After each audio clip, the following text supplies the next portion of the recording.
your Lumberjacks on the air tonight in game number 2 of their season. As, of course, they're going to take on this 4A Bonners Ferry Badgers team here tonight for some non-league action.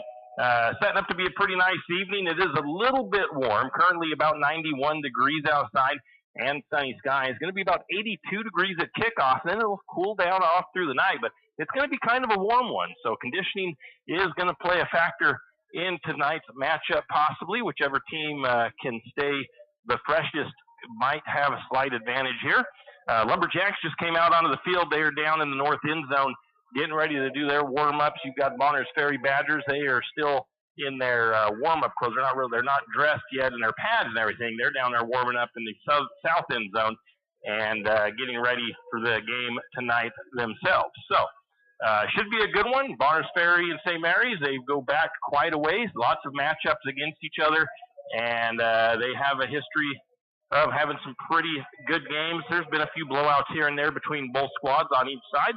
So we just don't know what kind of a matchup we're going to get tonight, but we're here to find out. We're going to take a quick break.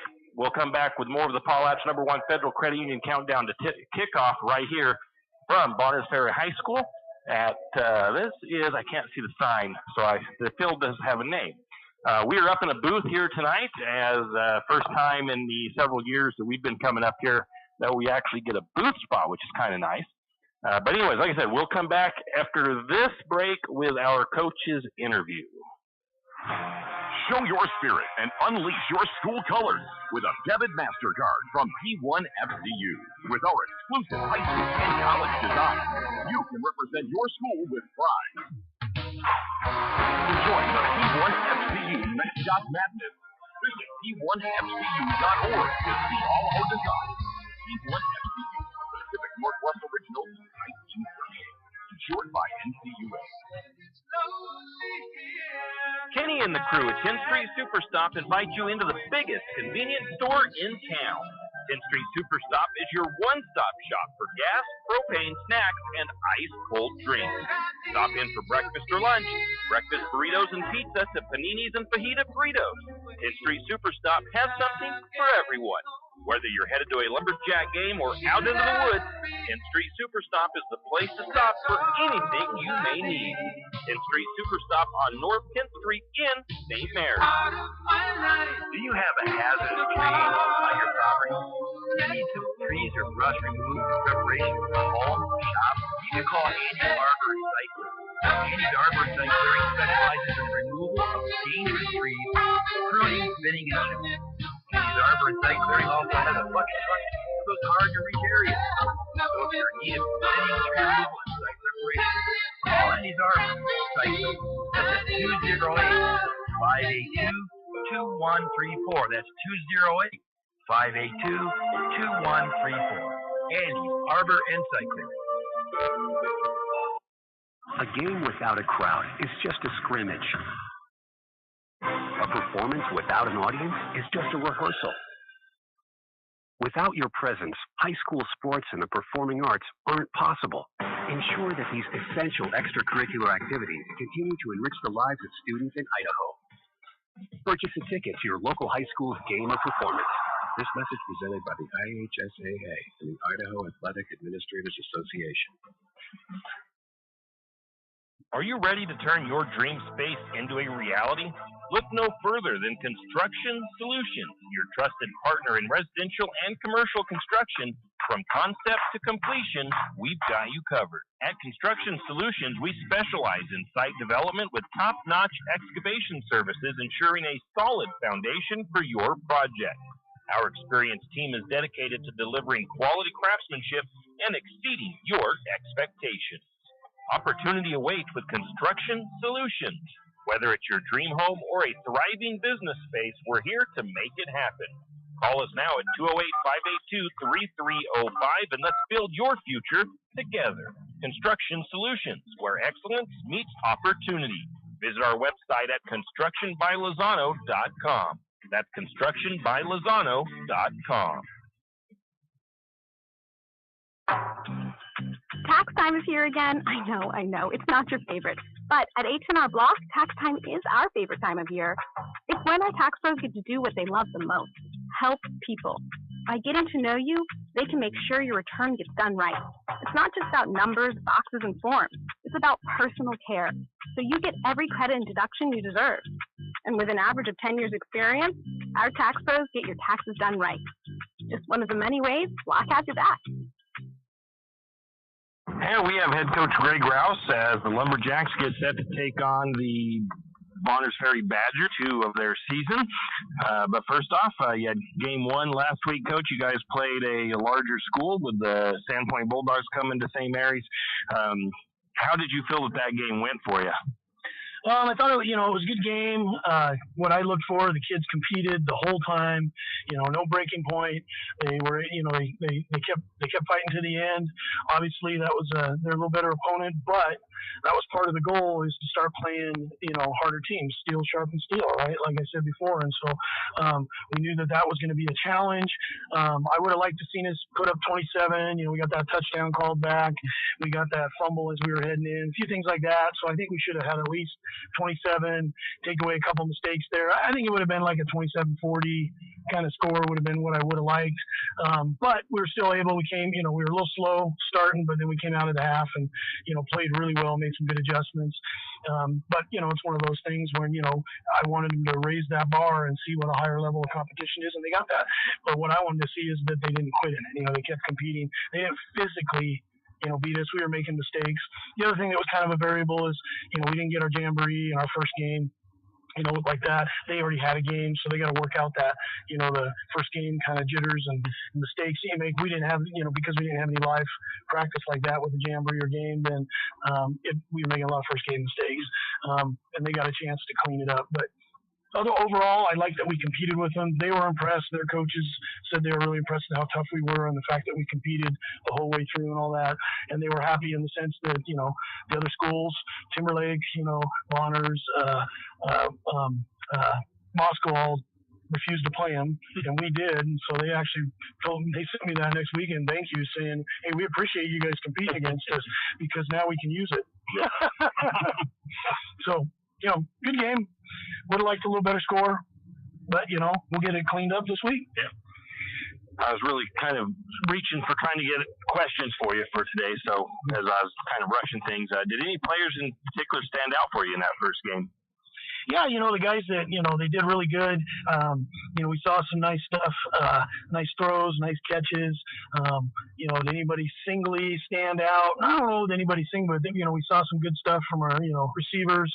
Isaiah had some nice catches, which was good. I saw some nice stuff from Hayden, Julian, Brock. I mean, they were all getting after it. I mean, it was just clean. Gerard ran tough, up the middle and on the edge. So, Jack threw some nice balls. Made a couple mistakes, but that's expected in the beginning, like I said, but otherwise it was pretty good. Defensively, we made some nice tackles, but there's a lot we got to clean up. We're kind of young there. So. Yeah. We're talking with head coach Greg Rouse before the Lumberjacks take on the Badgers. We'll take a break and come back with more. Janelle Martin Holmes, your Farm Bureau insurance agent in St. Mary's, is a proud Lumberjack supporter because they're her hometown team. When it comes to insurance, that's also one reason so many people in St. Mary's choose Farm Bureau insurance. They have a complete line of insurance products, including auto, home, commercial, and life, plus they have great customer service and competitive rates. And they're also a local company with local agents right here in St. Mary's. So let's hear it for our hometown team. Contact Janelle Martin Holmes, your local Farm Bureau insurance agent in St. Mary's at 105 North 8th Street, St. Mary's. Like most backseat drivers, I'm all about safety. Got potholes. Got it. So Les Schwab Tires makes my job easy. With services like brakes, steering, and alignment. Those cheap tire centers just throw on tires, and that's it. Now, I'm not telling people how to do their job. Linker. I'm just glad Les Schwab takes safety as seriously as me. Help keep drivers and backseat drivers safe with Les Schwab Tires. Doing the right thing since 1952. It's an art, right? Archie's IGA is not only a proud supporter of Lumberjack Sports, but a proud supporter of the St. Mary's community and shopping locally. When you shop local, you help businesses support other local businesses, as well as helping your local businesses to provide jobs. Did you know that local business taxes help maintain communities and counties by fixing roads and maintaining recreational facilities? Local business owners invest in the community and have a vested interest in the future of our community. So won't you help Archie's IGA by supporting your local businesses and shop locally? Oh yeah, and let's not forget those lumberjacks. Any adventure, any task, anytime. There's a Yamaha utility ATV for any ride and any rider. See the full lineup at St. Maries on Cycle. Adventure seekers can start with the trail-tested capability and comfort of the Yamaha Grizzly lineup. For the ultimate in mid-size ATV performance, check out the Yamaha Kodiak 450. And for those who mix work and pleasure, the Yamaha Kodiak 700 line devours chores and leaves room for adventure.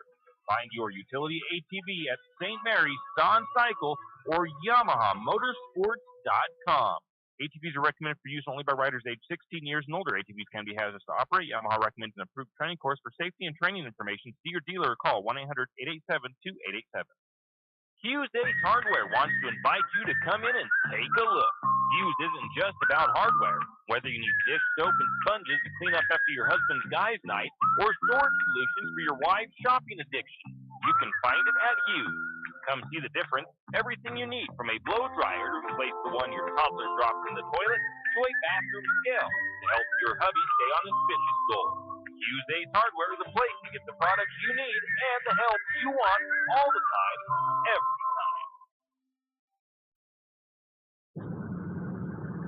And we are back. We are in Bonners Ferry as the Lumberjacks are taking on the Badgers tonight. Another big school, only one up above us, though, so not quite as big of a step as Sandpoint.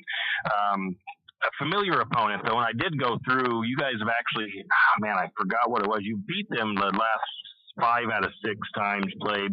There was a couple years there you guys didn't play them. That was, I think, kind of during that COVID time. That really kind of messed up schedules. And had some pretty good success against the Badgers in the last 5-6 years. What do you know about the Badgers for this year? One of the things with Bonners over the years is we played them, they always play tough. They're physical, tough. They've always got some big boys on the line. So don't expect anything less from them as far as doing that.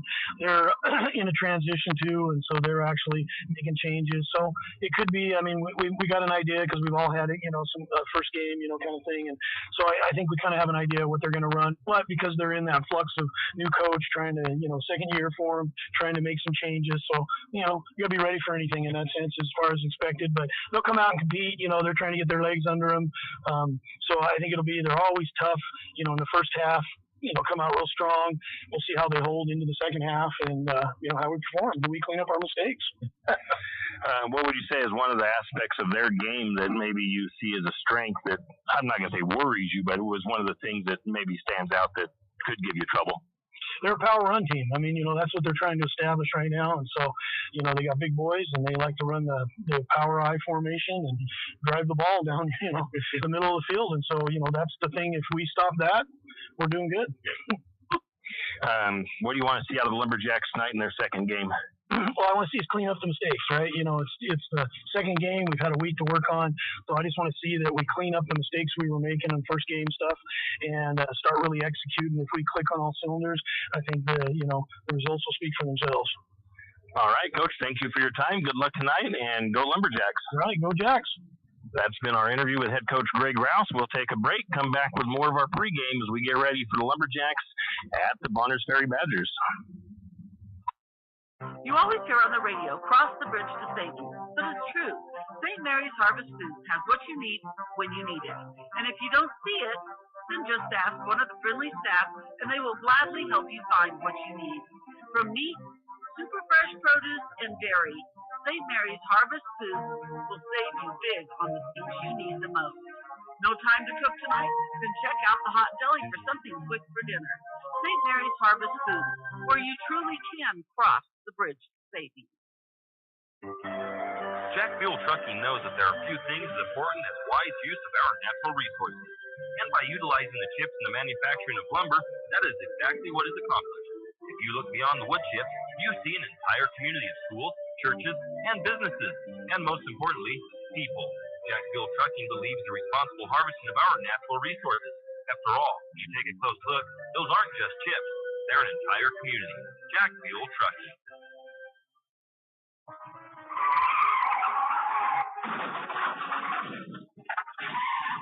Sometimes accidents happen. You never thought it would happen to you, but it did. Where can you turn for that friendly hand of support? Jack's Pharmacy is your good neighbor pharmacy in St. Maries, where you'll find personalized care. Whether you need crutches, supports, wheelchairs, or even a hospital bed, Jack's is here for you. We service both Medicare and Medicaid. If you need durable medical equipment, come to Jack's, your good neighbor pharmacy, where you'll receive personalized service and attention. Looking for future leaders we can believe in? Look no further than the high school student athletes right here in Idaho. High school sports teach young people how to be effective leaders. It includes learning to listen, accepting responsibility, being a good role model, and it's about respect. The result, it transcends sports. It gives us hope for the future. This message presented by the Idaho High School Activities Association and the Idaho Athletic Administrators Association. Afraid to touch that breaker box? Need some rewiring done? Call the professionals at M&S Electric. With nearly 40 years experience, there's no job too big or too small.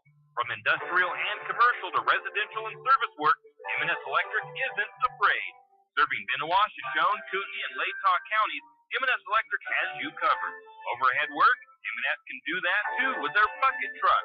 M&S Electric, 408 Main Avenue, St. Maries. Give them a call, 208-245-3890. No job too big, no job too small. We do them all. M&S Electric. For all of your area high school sports schedules, updates, and recaps, including Lakeside, Kootenai, and of course, St. Maries High School, pick up your copy of the St. Maries Gazette Record every Wednesday. Not only will they have game recaps and highlights for area high school sports action, but local news and information. St. Maries Gazette Record, pick up a copy today. Tim Parrish back here in Bonners Ferry, Idaho, home of the Badgers. This is the Potlatch #1 Federal Credit Union countdown to kick off as your Lumberjacks get set to do battle with the Badgers of Bonners Ferry. Of course, I just said that about 5 times in a row. But both teams down, warming up. Looks like the Badgers getting ready to head back into the locker room to get suited up for the game.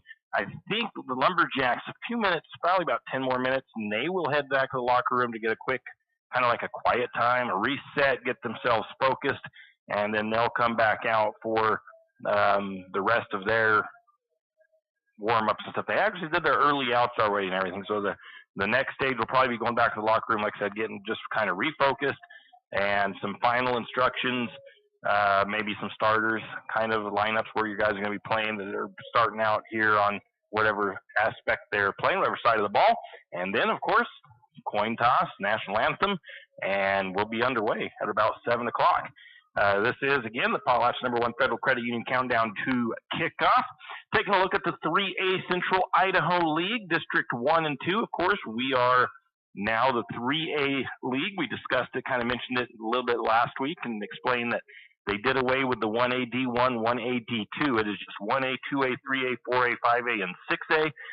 So that effectively bumped everybody in that 2A up to 3A. And some of the numbers have changed a little bit too, so that kind of moved a few teams around. One of the big names for basketball, at least, that moved out of the classification for St. Mary's was Coal Valley Christian. They are actually moved up into the 4A classification now. So that's one of those tough teams that any of the teams have to worry about down south is Coal Valley, always a tough squad on the basketball court. But anyways, we are here. It is football season. Taking a look at the league standings, and these are in order of where they are in the standings. The Grangeville Bulldogs, they have a 1-0 record. They beat Timberlake last week in a nail-biter, 38-36. Timberlake was driving, about ready to go up by 2 scores, fumbled the ball at about the 10-yard line with 1:30 to go. Grangeville drove that ball 97 yards or so the other way, and in the final seconds, David Goakoa to Thane Williams, names to remember when we play Grangeville, got the touchdown and beat the Timberlake Tigers by 2 in Timberlake. The Bulldogs hosting Priest River tonight in league action, and they are right now 4th in the in the Max Preps Power Rankings. The Orofino Maniacs, they are 1-0. They beat Moscow JV in their first action 34-0. At first on their schedule, it showed nothing for this week, but I just seen some posts on Facebook from KLER Radio over in Orofino, and the Maniacs tonight hosting the 4A Payette Pirates. So that is where the Maniacs are doing tonight. Next game on the docket for them, it says, is the 20th. That'll be at Salmon. And actually, that puts one more week next week. They don't have a game, supposedly. So we'll wait and see what happens, because maybe they don't have everything showing up on their schedule. They are currently 21st in the Max Preps Power Rankings. The Priest River Spartans are in action tonight for the first time this season. Like I said, they are going to be playing at Grangeville. They have no games under their belt, but they're still ranked 19th in the power rankings for Max Preps. Kellogg, 0-1 on the season. They lost 43-0 to Moscow in their first game. They were off last week. They are at North Fremont tonight. They are 15th in the power rankings, and your Lumberjacks come into tonight's game with an 0-1 record, falling to Sandpoint last week at home. And they are here against Barnes Ferry tonight. Then next Friday, they will be on the road again. Not quite as far as a trip, just going up to the Silver Valley. The Lumberjacks will be taking on league opponent, the Kellogg Wildcats. Taking a look at those polls and power rankings in the Idaho Sports Power Rankings, the top 5 is Declo, Ryrie, North Fremont, Aberdeen, and Grangeville. In the coaches poll, we've got Westside, Declo, North Fremont, Firth, and Ryrie. In the media polls, it's Westside, Declo, North Fremont, Aberdeen, and Firth. And in the Max Preps rankings, the top 5, Westside, Declo, North Fremont, Grangeville, and Nampa Christian. This has been a look at your 3A Central Idaho League standings and your polls and power rankings. We'll take a break, come back with more of the Potlatch #1 Federal Credit Union countdown to kickoff live from Bonners Ferry. For all your plumbing needs, call Nick's Plumbing and Heating. With Nick's professional staff, you can be assured of guaranteed quality products, installation, service, and repair of all of your plumbing. So if you have plumbing needs or problems, call the good folks at Nick's Plumbing and Heating. Call 245-5460. That's 245-5460. Nick's Plumbing and Heating. Installation, service, and repair when you need it. Nick's Plumbing and Heating, St. Maries.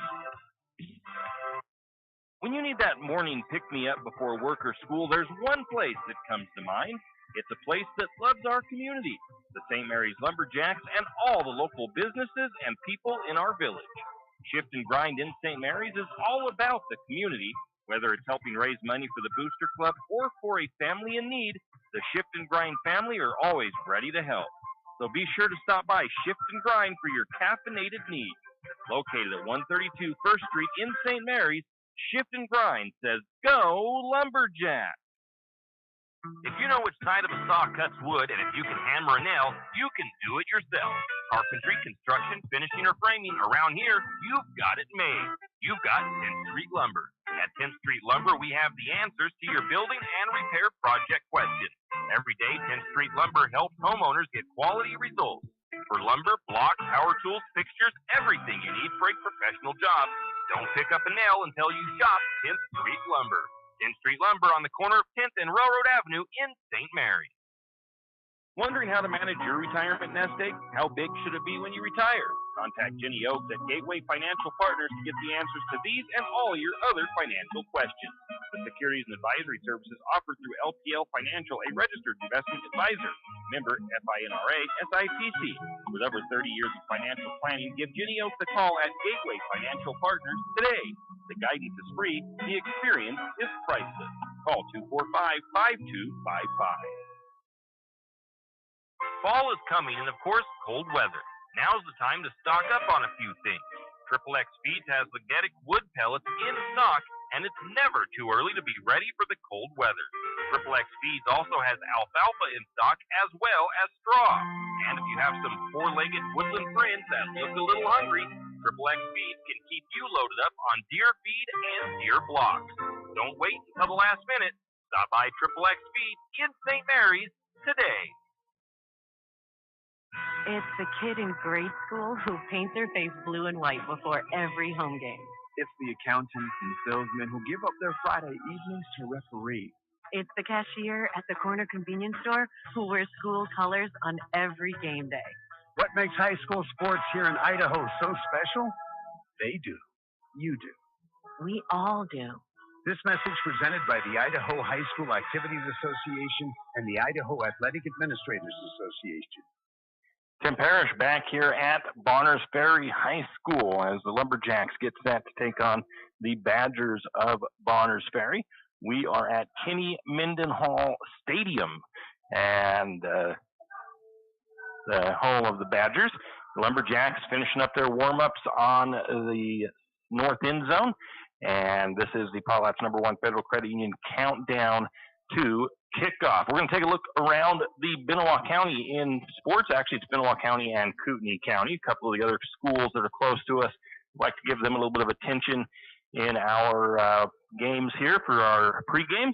The Lakeside Knights over in Plummer, their volleyball squad, if I have this written down correctly, they are 1-0 in league play, 2-0 overall, and they will be at Kootenai on the 10th of this month. Their football team, 2-0 on the season, 2-0 in league play. They beat Clark Fork 54-6 last week. It looks like they have a bye this week, and they will be hosting Wallace on the 13th. The Kootenai Warriors, their volleyball team is 1-1 in league play, 2-2 overall. They lost to Wallace 3-0 in their last action. I did not mark down where they are playing next. I do not know why I did not do that, but I did not put down where Wallace is going to be playing there, or Kootenai is going to be playing next. In any case, that's a look around the county in high school sports, or around the area in high school sports. We'll take another quick break, come back with more of the Potlatch #1 Federal Credit Union countdown to kickoff. St. Maries Realty is a St. Maries icon. Why? Because they are a team. They work for you. And they've been a team for many years. Whether you are buying your first home, looking for a recreational cabin, or selling your current home, St. Maries Realty puts their team on it for you. So stop in or give them a call today at 245-4502 and let their team be your team. That's St. Maries Realty at 726 Main Avenue, St. Maries. Riverbend Car Wash and Laundromat, located next to Harvest Foods in St. Maries. Open 24 hours, we have washers and dryers of all sizes to get your laundry done quickly. If you'd like to get your laundry done in less than 5 minutes, take advantage of our drop-off laundry service where we wash, dry, and fold it for you. While you do your laundry, be sure to take advantage of our touchless automatic car wash, which has that great undercarriage spray to get the grime off. Riverbend Car Wash and Laundromat can be found at riverbendbubbles.com or call 208-582-4844. Whistle Stop Coffee and More has come a long way from the little shop on Railroad Avenue. How far? Not only did they upgrade their Railroad Avenue location, they added a second location. That second location for Whistle Stop Coffee and More is on 313 St. Joe River Road. Both locations offer tasty drinks of coffee, Red Bull, or Lotus Energy, and food options, from acai bowls to cookies and delicious bagel sandwiches. Whistle Stop Coffee and More is the perfect stop for a quick bite and a drink on your way to work or school. Whistle Stop Coffee and More in St. Maries. Tim Parrish here at Kenny Mendenhall Stadium in Bonners Ferry, where your Lumberjacks get set to take on the Badgers. This is the Potlatch #1 Federal Credit Union countdown to kickoff. We want to let everybody know, don't forget, tomorrow, Span of Benoit County is having their 5th annual Suicide Prevention and Awareness Run, Walk, and Remember.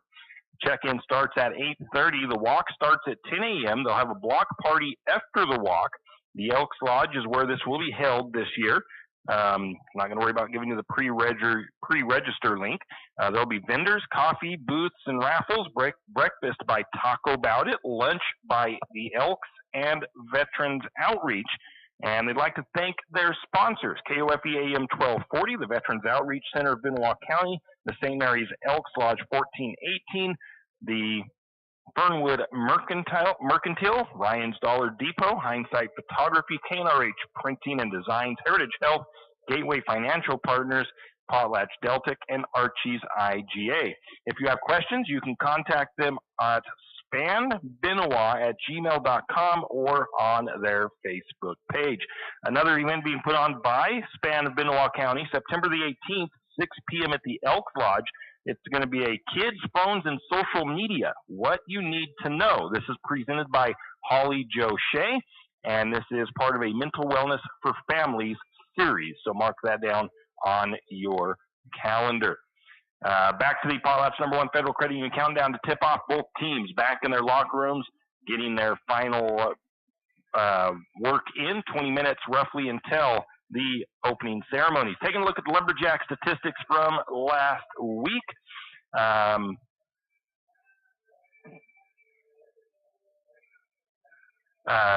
Lumberjacks scored 14 points last week against a tough Sandpoint team. The Lumberjacks put up 270 total yards, 194 yards passing, 76 yards on the ground. St. Mary's had 4 turnovers, 2 fumbles lost, 2 interceptions, 36% on third down conversions. St. Mary's did not complete a fourth down conversion. I think they were 1 of 2 on their fourth down conversions. Let's see here, and that is about it as far as those numbers are concerned. Offensive leaders last week, quarterback Jack Barta, he was 10 of 21, 194 yards, a touchdown, 2 interceptions. He was sacked 4 times. Brock Barta was the leader in the run game, and he is a wingback / wide receiver. He had 6 carries for 56 yards. He had a 39-yard long run for his long one last week. Isaiah Gustav led the team in receiving, 3 receptions, 69 yards and a touchdown. Julian Grimaldo, he had 3 receptions for 56 yards last week. On the defensive side, St. Mary's a tough outing. See if they can get those numbers to drop down. If they can keep the score, if they can keep the Bonners Ferry points low on the scoreboard, they could really help their average once we start getting into the season. But right now, St. Mary's allowed 54 points last week. Again, that's a 5A school. Sandpoint had 385 total yards, 194 passing, 184 rushing. Sandpoint was 33% on their fourth down conversions, or on their third down conversions, and 100% on their fourth down conversions. They forced 2 fumbles, 2 interceptions. St. Mary's was -4 in the turnover battle. The Lumberjacks did not get to the quarterback either against Sandpoint. Defensive leaders, though, for the Lumberjacks, junior Aiden Yearout had 5 tackles. Junior Amato Stewart had 4 tackles, 1 tackle for loss, and Hayden DeFort Sr. had 3 tackles for the Lumberjacks. We'll take a quick break and come back with more from Kenny Mendenhall Stadium here in Bonners Ferry. When your car's not running right, you want an honest mechanic that provides quality work at an affordable price. That can be tough, unless your dad owns a repair shop. But in St. Mary's, times have changed. You have Jim's Auto, and they treat every customer like family. Get everything from regular maintenance to major repairs done at Jim's Auto and Tire Pros. Jim's Auto doesn't just offer oil changes. They're a full-service shop. Jim's Auto can diagnose that check engine light, change your brakes, and fix your alignment. Ask about Jim's Auto's new Express Lane with same-day or next-day oil and tire services. And don't forget, Jim's Auto is an authorized Tire Pros dealer with nationwide warranty, service protection plan, and free roadside assistance. Jim's Auto and Tire Pros located at 69 Milwaukee Road, St. Mary's. Does your furry friend need a bath? Don't want to deal with the hassle and the mess from bathing your furry friend? Make an appointment with Barks & Bubbles Groom Shop today. Barks & Bubbles, located at 402 North 10th Street in St. Mary's, will have your furry friend looking and feeling like $1,000,000 in no time. And guess what? No mess at home, no scratches, and no getting soaked from head to toe. Let Barks & Bubbles Groom Shop handle the work. Barks & Bubbles Groom Shop also offers pet boarding. Call for an appointment today at 208-245-5755. That's 208-245-5755. Barks & Bubbles Groom Shop in St. Mary's. You're listening to the home of Lumberjack Sports, 1240 KOFE, St. Mary's. Tim Parrish back here in Bonners Ferry, Idaho. We are at Kenny Mendenhall Stadium, home of the Badgers, where your Lumberjacks are doing battle tonight in a non-league matchup. This is the Potlatch #1 Federal Credit Union countdown to kick off. The Lumberjacks last week, they faced a tough, large school opponent with the Sandpoint Bulldogs coming into St. Mary's. despite some early season mistakes, the potential for the 2024 Lumberjacks is pretty high, I think. I think this team has the ability to be something good, and I have a feeling, I'm hoping that they're being kind of underlooked at the moment. I got to give a little bit of a jab to the Idaho sports guys, Brandon Bainey and Ryan Skaggs. Grangeville is a very good team. They look to be pretty tough this year. Idaho sports guys are already kind of making it sound like they think Grangeville is going to be the district champion, I guess you could call it, league champ this year, that number one seed out of the Central Idaho League. And I mean, they are the favorite this year through the coaches polls and stuff like that. So let's see if St. Mary's can make some noise this year and knock the Bulldogs out of that spot and make a little bit of noise themselves leading up to that matchup. We got about 3 weeks or so, 4 weeks before the Lumberjacks have to travel up to Grangeville to take on the Bulldogs. So see if these Lumberjacks can kind of make a little bit of a name for themselves and get their name in the running, maybe to give the Grangeville Bulldogs a little run for their money later in the season. I think St. Mary's, if they start to come together and get the mistake cut, I think they can be a force to be reckoned with this year. They are, despite the 2 interceptions, Jack Barta looked very well improved as opposed to last year. His accuracy seems to be a lot better. His decision making a little bit better, quite a bit better. He did make one mistake last week, throwing the ball back across his body into the middle of the field, led to one of those interceptions. He learned from that, though. He had a couple of more instances later in the game where he threw that ball out of bounds afterwards. So, you know, he's a smart kid, and I think he's got a pretty good football IQ. So I don't expect to see him make too many mistakes more than once, you know what I mean? So that's a good thing. Both of the Barta boys, what they lack for in height, they are definitely, you can tell they're working out and hitting that weight room, because those kids look pretty darn strong. They're making up for it in strength, I think.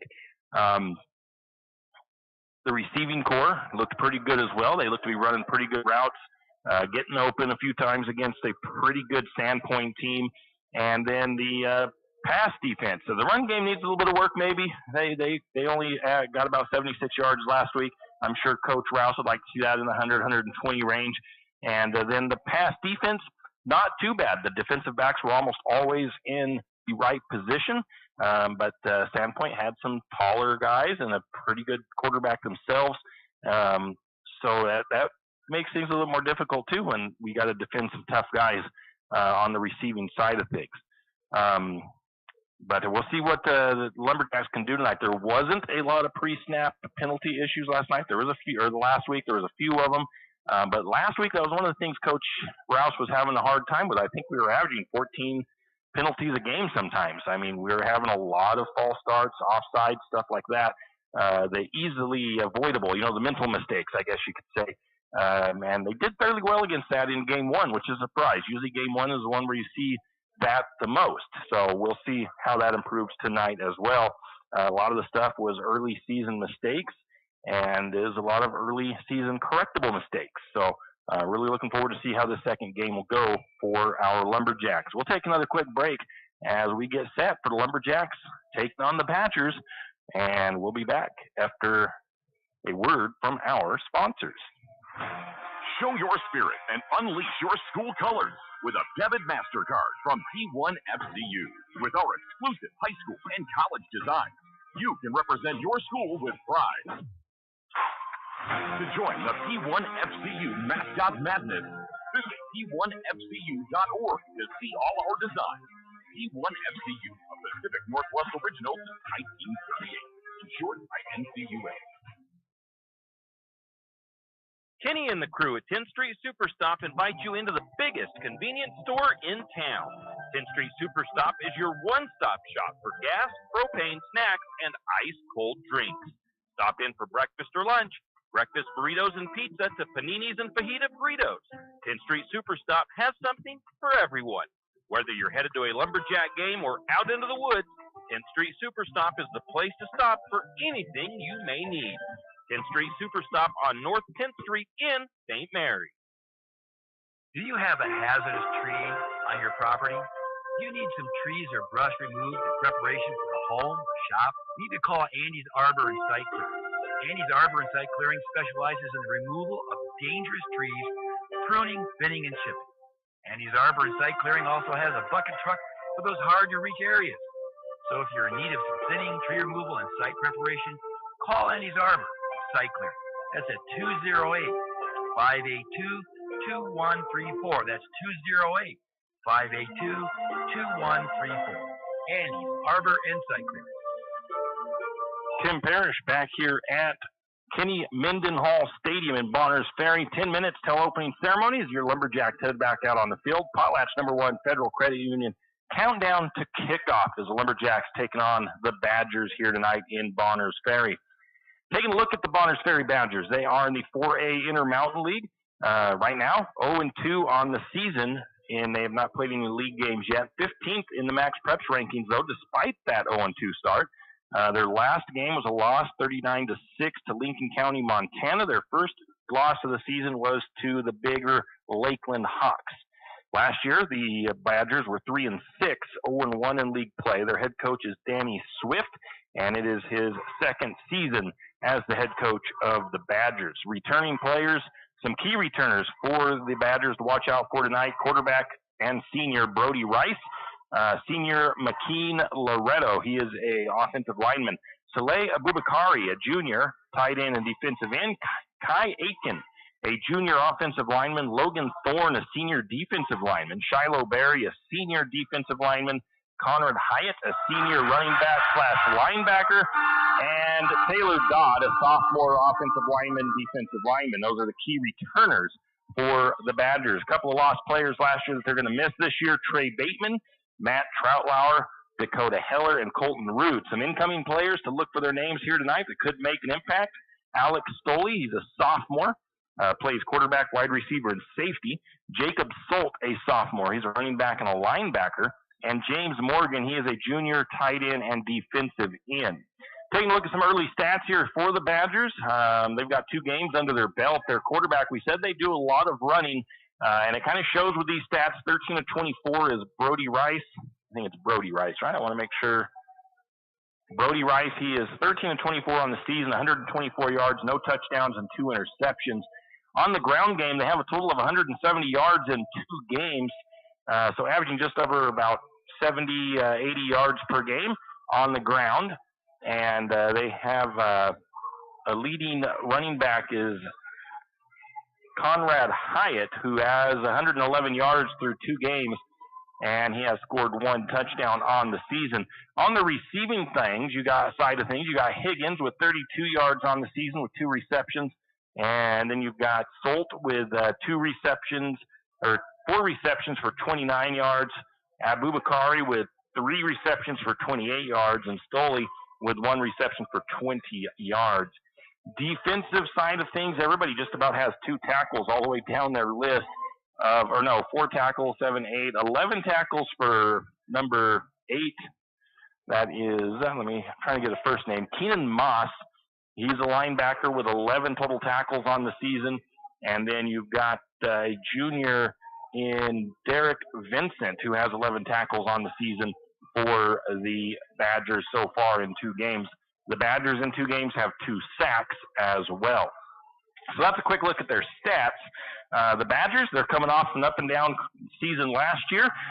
They have not had the start that they'd like to have. Like I said, they've started out 0-2. They lost their first 2 games against what I believe I know the Lakeland Hawks is bigger. I don't know about the Lincoln County, Montana team. Tonight, the Badgers will see how they stack up against a slightly smaller school with the Lumberjacks. St. Maries, always tough, though. The Badgers can't overlook the Jacks tonight. St. Maries has won 5 out of the last 6 meetings.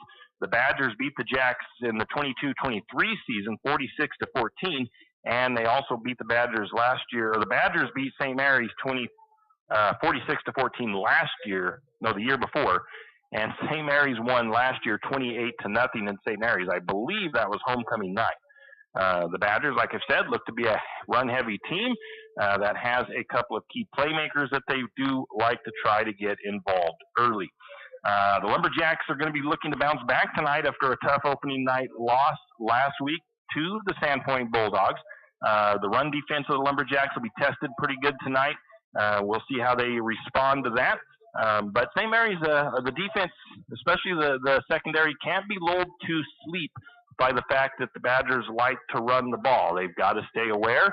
They've got to stay awake in that secondary and not bite on the play fakes, as the Badgers do like to throw a couple of screen plays out of the backfield. And I'm sure they'll go deep on occasion as well. So you just cannot be sitting there thinking that every play is going to be a run play if you're St. Mary's. But I think we're in for probably a pretty good game tonight. We'll see what happens. We'll take a quick break. We'll come back with a look at the sports schedules that are coming up. A game without a crowd is just a scrimmage. A performance without an audience is just a rehearsal. Without your presence, high school sports and the performing arts aren't possible. Ensure that these essential extracurricular activities continue to enrich the lives of students in Idaho. Purchase a ticket to your local high school's game or performance. This message presented by the IHSAA and the Idaho Athletic Administrators Association. Are you ready to turn your dream space into a reality? Look no further than Construction Solutions, your trusted partner in residential and commercial construction. From concept to completion, we've got you covered. At Construction Solutions, we specialize in site development with top-notch excavation services, ensuring a solid foundation for your project. Our experienced team is dedicated to delivering quality craftsmanship and exceeding your expectations. Opportunity awaits with Construction Solutions. Whether it's your dream home or a thriving business space, we're here to make it happen. Call us now at 208-582-3305 and let's build your future together. Construction Solutions, where excellence meets opportunity. Visit our website at constructionbylozano.com. That's constructionbylozano.com. Tax time is here again. I know. It's not your favorite. But at H&R Block, tax time is our favorite time of year. It's when our tax pros get to do what they love the most, help people. By getting to know you, they can make sure your return gets done right. It's not just about numbers, boxes, and forms. It's about personal care. So you get every credit and deduction you deserve. And with an average of 10 years experience, our tax pros get your taxes done right. Just one of the many ways Block has your back. Janelle Martin Holmes, your Farm Bureau insurance agent in St. Mary's, is a proud Lumberjack supporter because they're her hometown team. When it comes to insurance, that's also one reason so many people in St. Mary's choose Farm Bureau insurance. They have a complete line of insurance products, including auto, home, commercial, and life, plus they have great customer service and competitive rates.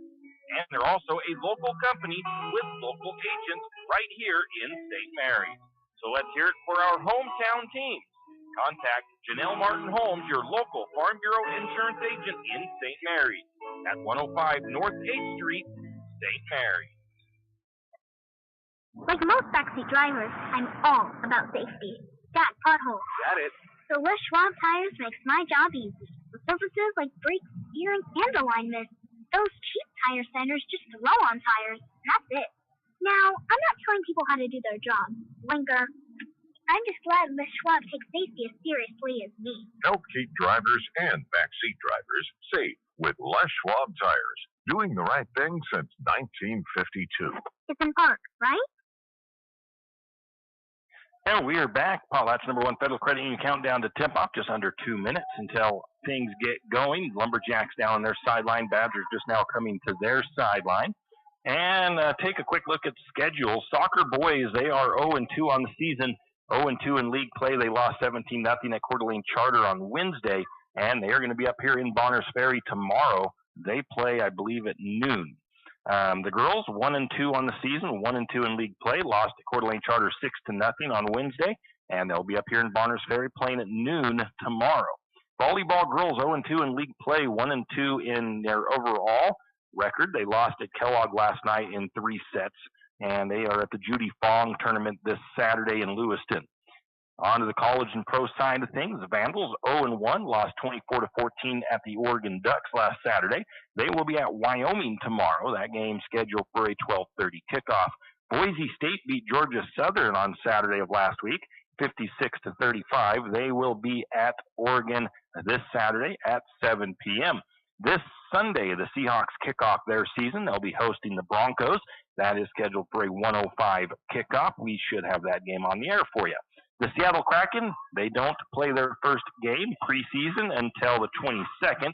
They will be hosting the Calgary Flames. So that's a look at your schedules. That is your Paul App's #1 Federal Credit Union countdown to kickoff here from Bonners Ferry. We will take a break, come back with the coin toss and the starting lineups if we decide to give those starting lineups.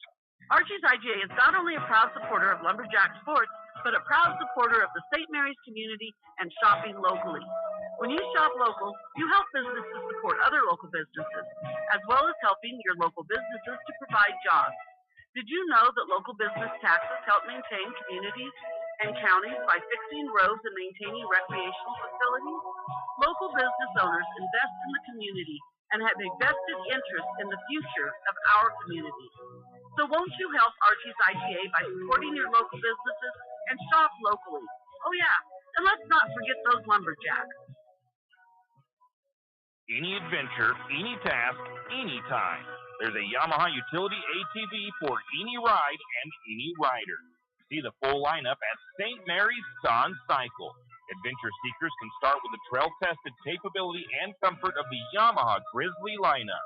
For the ultimate in mid-size ATV performance, check out the Yamaha Kodiak 450. And for those who mix work and pleasure, the Yamaha Kodiak 700 line devours chores and leaves room for adventure. Find your utility ATV at St. Mary's Sun Cycle or YamahaMotorsports.com. ATVs are recommended for use only by riders aged 16 years and older. ATVs can be hazardous to operate. Yamaha recommends an approved training course for safety and training information. See your dealer or call 1-800-887-2887. Hughes Ace Hardware wants to invite you to come in and take a look. Hughes isn't just about hardware. Whether you need dish soap and sponges to clean up after your husband's guys' night or storage solutions for your wife's shopping addiction, you can find it at Hughes. Come see the difference. Everything you need, from a blow dryer to replace the one your toddler drops in the toilet to a bathroom scale to help your hubby stay on his fitness goals. Hughes Ace Hardware is the place to get the products you need and the help you want all the time, every time. You always hear on the radio, cross the bridge to safety, but it's true. St. Mary's Harvest Foods has what you need when you need it. And if you don't see it, then just ask one of the friendly staff and they will gladly help you find what you need. From meat, super fresh produce, and dairy, St. Mary's Harvest Foods will save you big on the things you need the most. No time to cook tonight? Then check out the hot deli for something quick for dinner. St. Mary's Harvest Foods, where you truly can cross the bridge to safety. And we are back. National Anthem just wrapping up. I think we'll have starting lineups and then the coin flip. So we'll try to mark down your starters for the Badgers.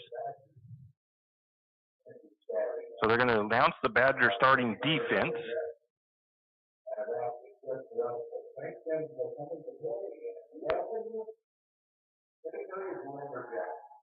Lumberjacks, of course, as always, don't announce a starting lineup. They just get announced as a team. So we'll do the starters for the Badgers. This is the Badgers' starting defensive lineup. So we will give you the starters for offense for the Lumberjacks.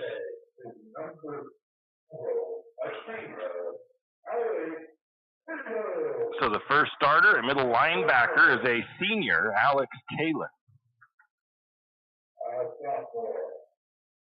The next starter at strong safety is going to be a sophomore. It is number 1, Cooper Higgins.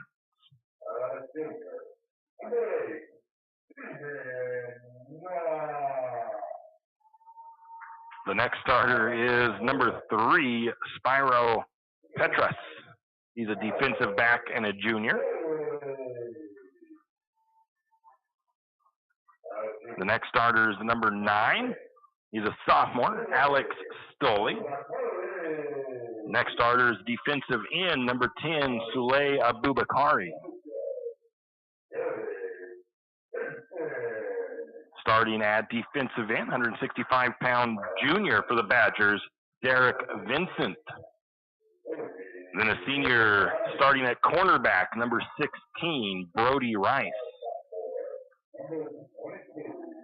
Starting at linebacker, a 190-pound sophomore, number 22, Jake Solt. Starting at cornerback, 135-pound senior, Bradley Bennett. Starting at defensive end, number 57, a sophomore, Taylor Dodd. And the number 77, I don't have a 77 on my Badgers roster.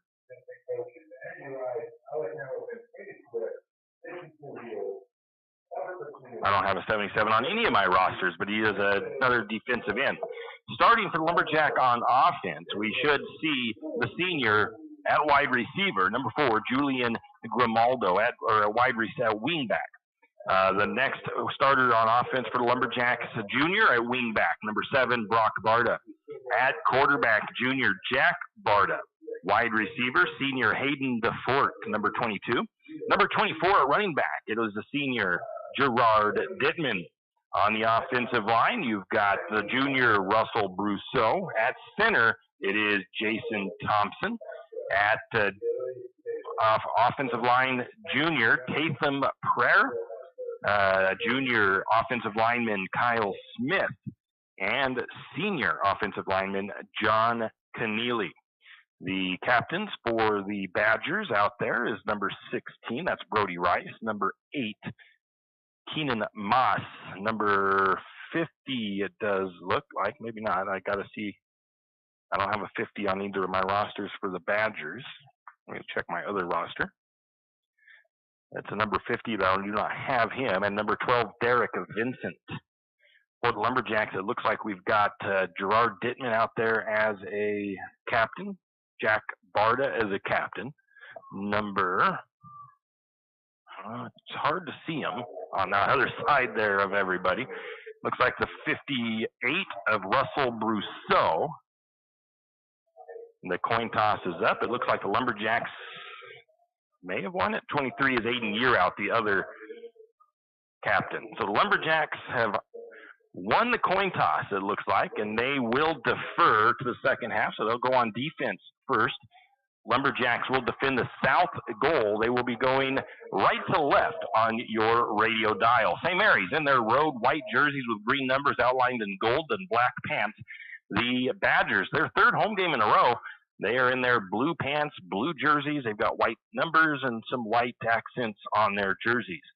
And we're about ready to get things rolling here from Bonners Ferry High School, Kenny Mendenhall Stadium, as Lumberjacks getting set to do battle with the Badgers. I think doing most of the kickoff for St. Mary's has been, well, we'll wait and see. For some reason, I think it's been Amato Stewart, I think. So we'll get that figured out. Back deep to return for the Badgers. It will be the number 9 of Alex Stoley. He's on the near side. And then on the, well, actually, let's see here. He looks like he's the only man going back deep. And it will be Amato Stewart kicking off for the Lumberjacks. We don't have, that's the problem I have, is I don't have a 0 in my kickoff stuff in my stats per huddle, so it really makes things difficult. Let's just go find a number that we don't have. And we'll do 44 for kicker, so I know who, so I can put it down at least for St. Mary's, not pick a jersey number that's already there. So Amato will kick off. It's going to be a ball that's kicked short. I think it came off of a Lumberjack. It's a Lumberjacks try an offside kick. It didn't go 10 yards. It only went about 5 yards. I think the ball came off of St. Mary's.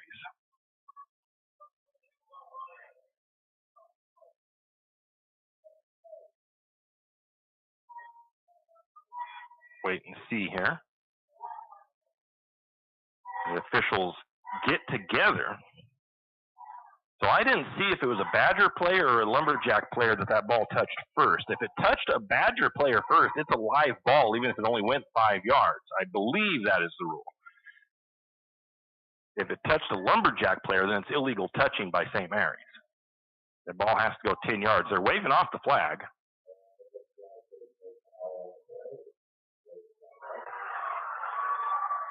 And Lumberjacks recover the onside kick.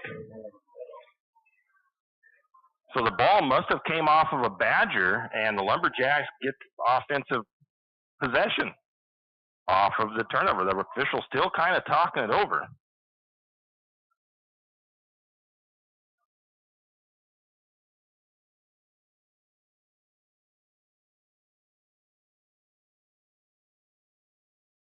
Trying to see if this has a, not giving me an option for an onside here though. Back. Oh, there we go. Onside recovered by St. Mary's. No, now they say Bonner's Ferry ball back. So we'll go onside recovered by Bonner's Ferry.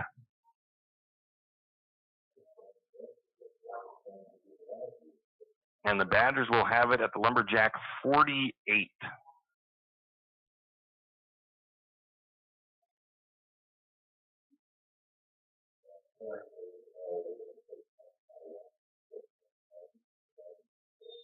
So Lumberjacks defense comes out. The Badgers come up to the line of scrimmage. Brody Rice under center. Running backs lined up behind him in the I formation.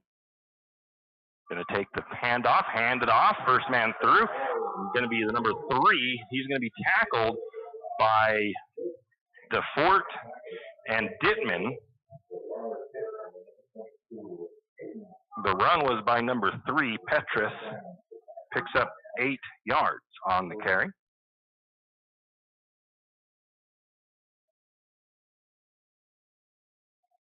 The Bold Badgers ran that one right up the middle. Same formation, I form. Quarterback is under center. That's Rice. 2 running backs lined up behind him, or a fullback and a running back. Man goes in motion from right to left, takes the snap, hands it off again to that same guy, Petrus, and he's going to be tackled this time by Stewart and Brousseau. Number 3 is Petrus. Picks up the first down.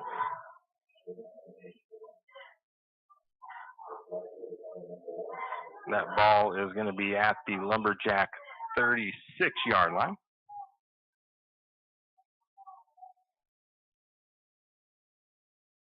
Again, I formation for the Badgers. Brody Rice under center, run receiver to the near side, running backs lined up behind him.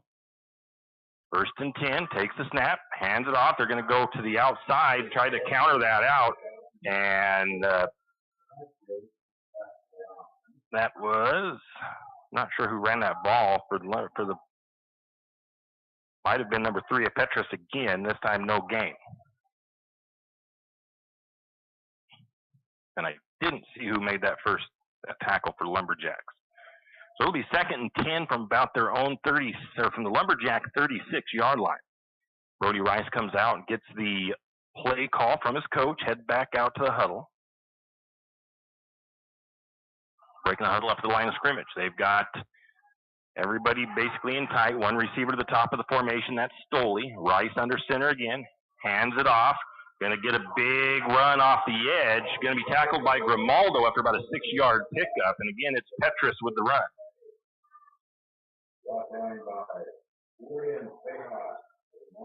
And it looks like it's a 9-yard pickup. Julian makes the tackle for the Lumberjacks. 3rd and short for the Badgers. And now we have, well, I think they're something with the clock. 9:37 on the clock. They bring Spyro Petros out. He's got an equipment issue, I think. Into the backfield, in his place is Conrad Hyatt. Brody Rice again under center. The fullback is Solt. Receiver to the near side. takes a snap, fakes a handoff the first man through, and it's going to be handed off the second man through. It's going to be Chris Brousseau and Donnie Morris combining for the tackle. And I think maybe a short loss there. Donnie Morris getting in there and getting credit for a tackle. He is one of the defensive linemen. So he got into the backfield, got through and shed his tackler pretty quickly. Brings up 4th and about a long one. And in this area of the field, of course, the Badgers going to go for it. So it's 4th and short. Badgers have not thrown yet. All their plays have been run plays. One receiver to the top of the formation. I formation with a fullback and a running back lined up behind Brody Rice under center. Rice for the Badgers takes the snap, hands it off, and Hyatt looks like he's going to pick up about 3 yards and get the first down for the Badgers. I did not see, again, I took my eyes off the play for a minute, didn't see who made that tackle. So it's 1st and 10 on the Lumberjack 25-yard line. 8:11 to go, first period of play. Badgers break the huddle. They've got their one wide receiver coming down to the near side. Once again, that's Stoley. Then you've got the 22 of Solt and then Hyatt in the backfield. Rice under center. Rice takes the snap. Going to fake the handoff this time. Throws it over the middle. They got a wide open guy. That's a Bubakari. And he'll be tackled by Grimaldo at about the 14.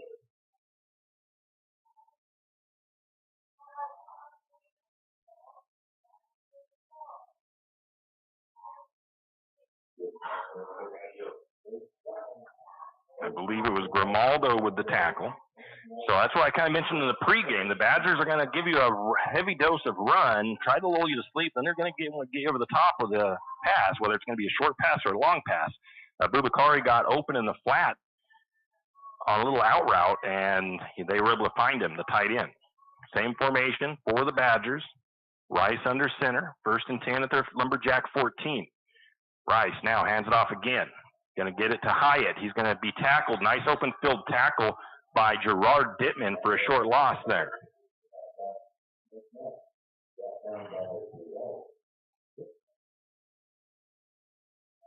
So it'll be 2nd and about 11 for the Badgers. Down on the Lumberjack 15-yard line. Rice gets the play call, comes into the huddle. Looks like they've got Stoley coming to the near side as a wide receiver. Now you've got Petrus back in the backfield and Solt as the fullback. Rice under center, takes the snap, takes the handoff, going to quarterback keep, almost there to get the tackle, and reading that was DeFort, but he spins out of DeFort's grasp, and it's going to be Soten and Dittman, with the tackle. Picks up 9 on the carry.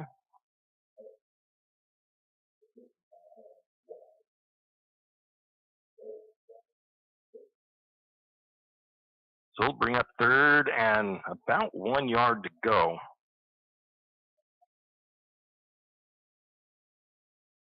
For the Badgers. They're on the Lumberjack 6-yard line. Same formation. Nope, this is not the same formation. That was a little bit of a quarterback keeper trying to get the first down. And I believe they did get the first down. So pick up a yard. First down for the Badgers.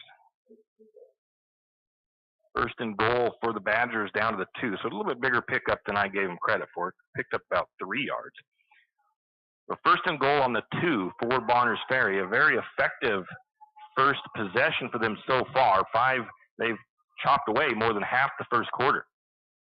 Same I formation now. Rice under center. Takes the handoff, hands it off, I should say, to Petrus. And Petrus is going to punch it in for the Bulldogs.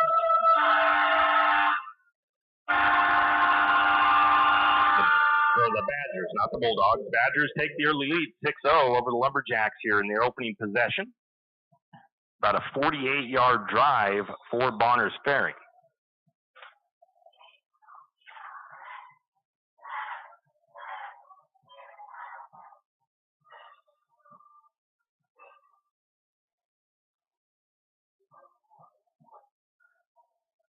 Badgers going to kick the extra point attempt here. It'll be Brody Rice to kick.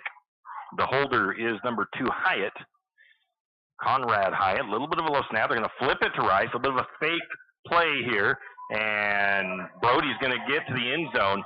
As Aiden Yearout did the right thing, he went with the receiver that was open, and the rest of the Lumberjack defense couldn't track him down. So it results in the 2-point conversion as the quarterback keeps it.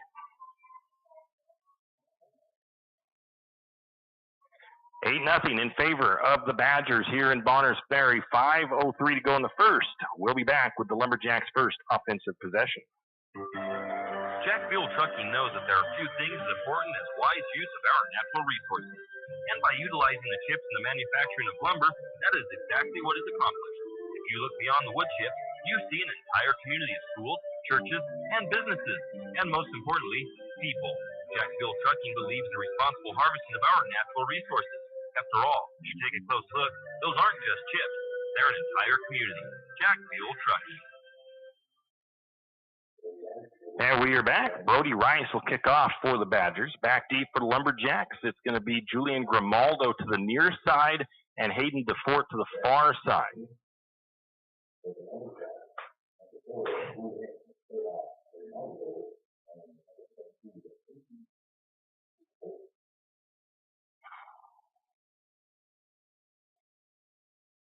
Brody lines up his guys for the Badgers. Got the ball set on the 40, kicking left to right. Going to be a deep kick. It's going to be to Grimaldo. Grimaldo's going to let it go over his head. It bounces. He's going to pick it up at about the 9. Finds some room up the middle, and Grimaldo is not going to be tackled until he gets to the 29, and then he's going to have the ball come out. But he will get back on it. So the Lumberjacks will have the ball.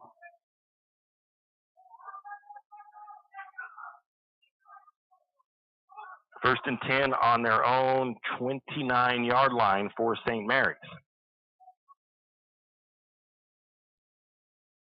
Lumberjacks need to answer back here. The Badgers took just about well over half of that first quarter, about half of the first quarter time off the clock with that long sustained drive. Barta in the backfield, going to little throw out into the flat, incomplete, intended for Dittman.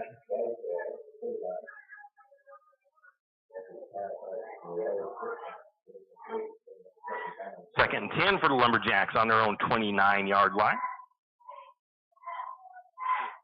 That ball just kind of bounced right out of Gerard's hands on the little swing pass out into the flat. If he would have caught that, he probably would have picked up about 5 yards. Again, we've got Dittman in the backfield, Barta in the pistol, one receiver to the near side. That's Gustav, 2 wing backs. That's Grimaldo and Brock Barta. Going to be a handoff to Dittman. Big opening for Dittman off the right side. He'll pick up 8 on the carry.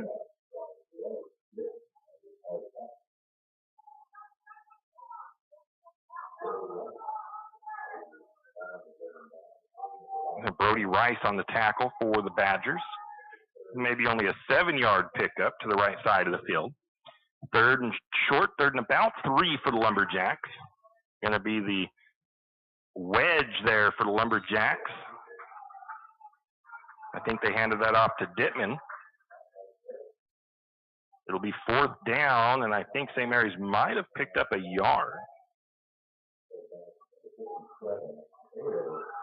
Brings up 4th and about 2, and see if St. Mary's is going to go for it here in their own side of the field. Early in the game to maybe do that. We'll see what happens. They do have a play where, no, they are going to line up to punt. Julian, and we have a stoppage here, a timeout taken by the Lumberjacks. 3:45 to go, first period of play. Lumberjacks looking at a 3 and out right now, and the Badgers up 8-0. We'll be back.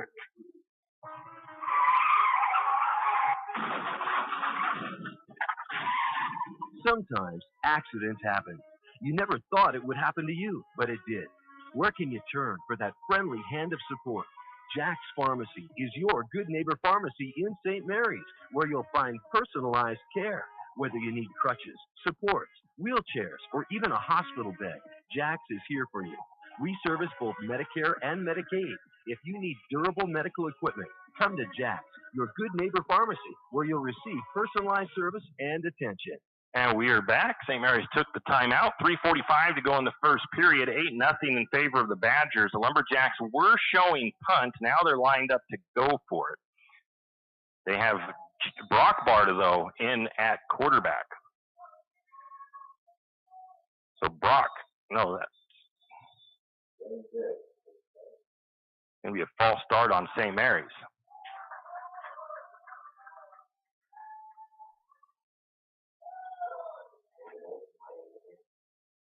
So now the Lumberjacks will switch things up. Now they're going to punt. It's going to be 4th and 7. No, that was still Jack at quarterback. My apologies there. For some reason, I thought Jack was 17. Looks like we do now have the punt formation. Julian will punt. The Badgers didn't send anybody back to receive it. That'll take a nice Lumberjack roll. And it'll go out of bounds.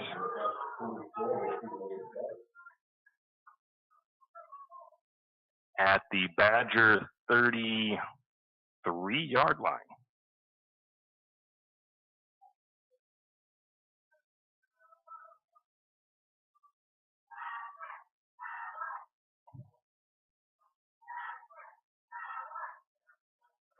So the Badgers will get their second possession, a little bit deeper on their own side of the field. 1st and 10 on their own 33-yard line. Lumberjacks need to see if they made their defensive corrections here in that last break as they were off the field.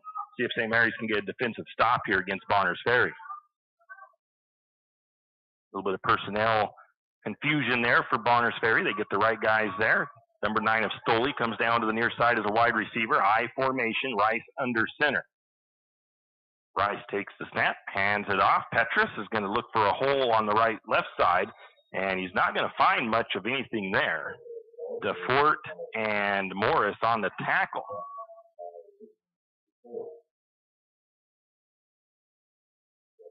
Picks up 1.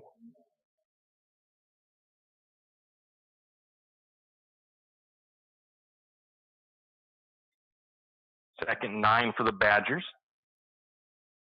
Working on that left hash mark, far hash mark. Stoley to the near side as a wide receiver.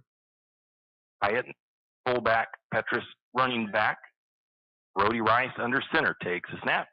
Hands it off. No, fakes the handoff. Throws it into the flat. One-handed catch, but brought down by Julian. A short gain of about a yard.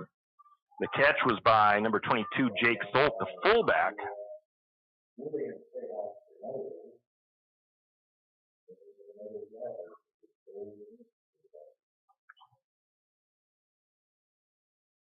So it's 3rd and 8 for Bonners Ferry. Ball on the 35 of the Badgers. Checking in defensively for the Lumberjacks, the 21 of Alan Wise. It's kind of a passing down here, so we'll see what the Badgers do. They did just pass. I think it's only the second pass of the game. Now the Badgers have 2 receivers far side, some confusion on their formation, so the Badgers take a timeout. 2:16 to go, first quarter. Lumberjacks trail 8-0. Badgers 3rd and 8 on their own 35. We'll be back after a quick message from our sponsors. Looking for future leaders we can believe in? Look no further than the high school student athletes right here in Idaho. High school sports teach young people how to be effective leaders. It includes learning to listen, accepting responsibility, being a good role model, and it's about respect. The result, it transcends sports. It gives us hope for the future. This message presented by the Idaho High School Activities Association and the Idaho Athletic Administrators Association.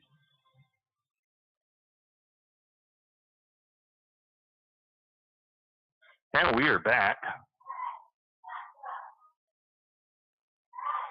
Badgers had a little bit of confusion in their offensive formation before that last play. It's 3rd and 8 on the Badgers' 35-yard line.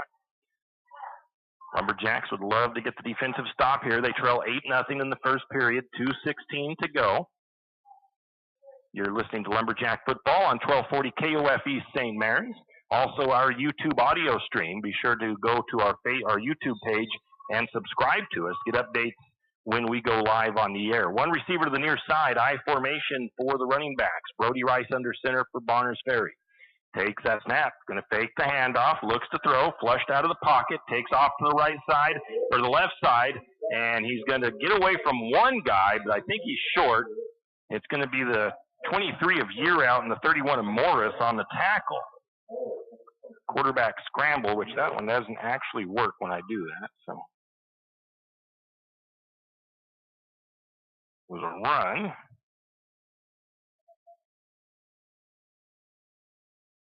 Picks up about, what was it, 3rd and 8, so he picked up about 5.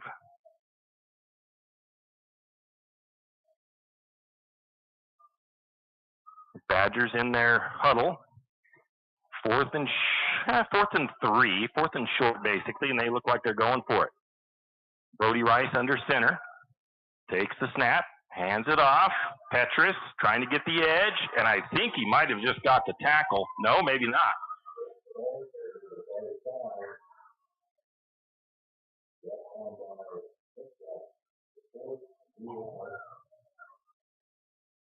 So there is a turnover on downs. I'm going to say about a 2-yard gain. Year Out and DeFord on the tackle, and the Lumberjacks will take over. They force the turnover on downs.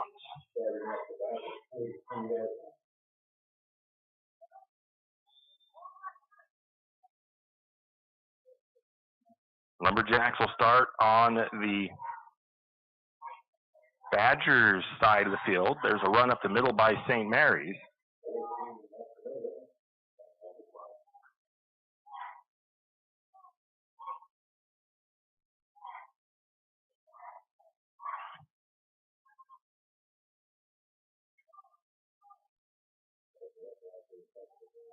So we're going to get a run up the middle by the Lumberjacks for no gain. Now we're going to look to pass. Barta steps up in the pocket, slides down after a gain of a couple.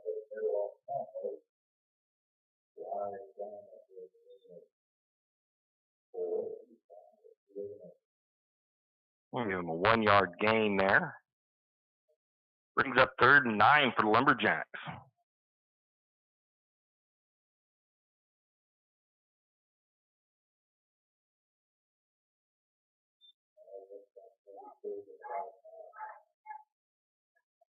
Clock running, 33 seconds in the first period. I think St. Mary's has to run a play before the period ends, so they need to get moving here before they get a delay of game. Up to the line of scrimmage, and one receiver to the top of the formation. Barta watching, I think there's some confusion on the play clock. I think they've got to snap the ball. Maybe not. Looks like Lumberjacks are happy to run the clock out and get into the first quarter. So into the first quarter, St. Mary's trails 8-0 to the Bonners Ferry Badgers. St. Mary's with the ball on the Badgers' 41-yard line, 3rd and long. We'll be back after this. Afraid to touch that breaker box? Need some rewiring done? Call the professionals at M&S Electric. With nearly 40 years experience, there's no job too big or too small. From industrial and commercial to residential and service work, M&S Electric isn't afraid.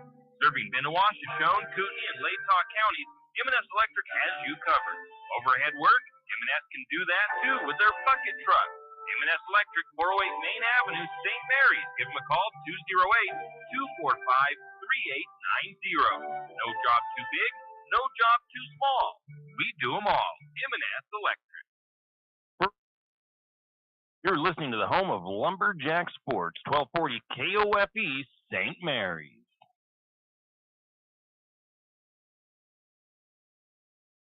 Now we are back. Second period of action getting set to begin. St. Mary's trails the Badgers 8-0 here in the second period. Lumberjacks coming out. They switch sides. Lumberjacks now going left to right on your radio dial. St. Mary's 3rd and long on the Badgers side of the field. St. Mary's huddles up. First man out of the huddle always is Jason Thompson, the center. We got a receiver to the near side, Hayden DeFort, Isaiah Gustav at the top of the formation. Taking the snap is Barta, quickly flushed and sacked at the 50-yard line. Coming free for the blitz was the number 2, Conrad Hyatt, and St. Mary's now 4th and long.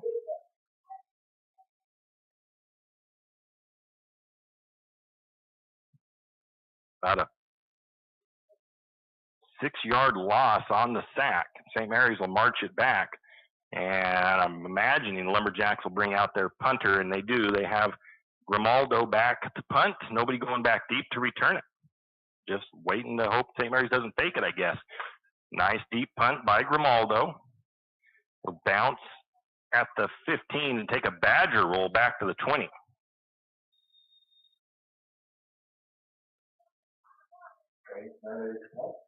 So if that would have taken the Lumberjack roll, that could have pinned them down inside the 20. But that came right back to the 20-yard line, and that's where the Badgers will take over.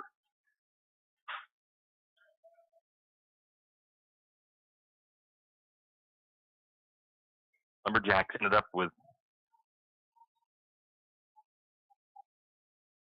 just a rough drive with that sack. It ended up with a negative 14 or so yards on that play, on that drive. So Lumberjacks starting off a little rough. Badgers in their I formation. Under center's Rice, takes the snap. It's a pitch this time.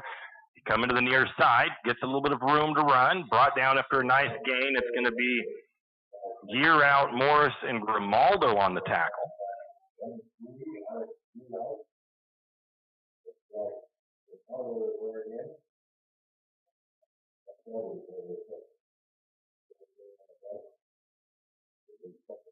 Pick up a 6 yards for Petrus to the left side on the toss play. So the ground game working pretty good for the Badgers so far. They've had one pass completed, one incomplete. Everything else has been run game.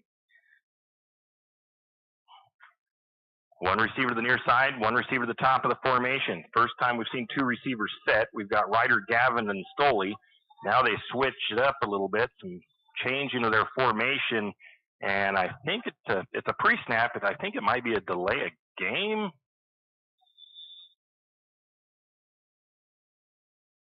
Actually, it looks like the Badgers get a time out, I think.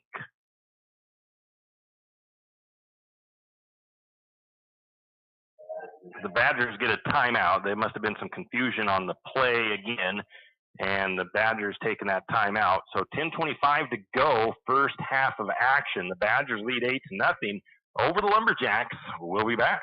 For all of your area high school sports schedules, updates, and recaps, including Lakeside, Kootenai, and of course, St. Maries High School, pick up your copy of the St. Maries Gazette Record every Wednesday. Not only will they have game recaps and highlights for area high school sports action, but local news and information. St. Maries Gazette Record, pick up a copy today. And we are back. Second timeout taken by the Badgers. I believe you get 3 in high school, so that leaves, I think you get 3 in any level of football. So one timeout left for the Badgers here in the first half. Badgers with the lead, 8-0. They are at 2nd and 4 on their own 26-yard line. 10:25 to go. Rice under center. I formation. One running back to the near, or one receiver to the near side. They're going to pitch it to the near side. Lumberjacks. Xavier Sloper gets the tackle. The running back was Conrad Hyatt this time, and picks up the first down. Call it 7 yards. And it'll be Xavier Sloper with the tackle, forced them out of bounds. 1st and 10 at their 31-yard line, at the Badgers' 31-yard line. Again, I formation. Brody Rice under center, one receiver to the near side. Badgers been very effective in their run game so far. Taking the snap, handed off up the middle. Going to get a big hole for Petrus. He's met by Grimaldo after about a 3-yard gain. And Grimaldo strips the ball out of his hand, but they're going to say forward progress was over, and Lumberjacks are not going to get the benefit of that. I believe it was Petrus with the carry, a 5-yard gain. Grimaldo was one of the guys in there with the tackle. Brings up 2nd and 5 for the Badgers, up to their 36-yard line. Again, the Badgers slow, methodical, what they're doing here so far. They've taken a lot of time off the clock in that first drive, and now, or in their first possession. Been a couple of possessions since. Again, I formation, receiver to the near side for the Badgers. Rice under center is going to hand it off. Their line is opening up just enough room. That's a different running back this time. That was Keenan Moss with the run. And they say it's a first down for the Badgers up to the 41-yard line. I think it was Donnie Morris with the tackle. So 1st and 10 from the Badger 41-yard line as the Badgers have another nice methodical drive going. Badgers offensive line opening up some decent gaps for the running backs. In the backfield again is Moss under center, going to get a man in motion. Rice in under center. Man in motion was Bubakari. Going to be a handoff again, and this time barely to the line of scrimmage. Moss, the ball carrier. And it was Cody Mitchell with the tackle for the Lumberjacks, the sophomore.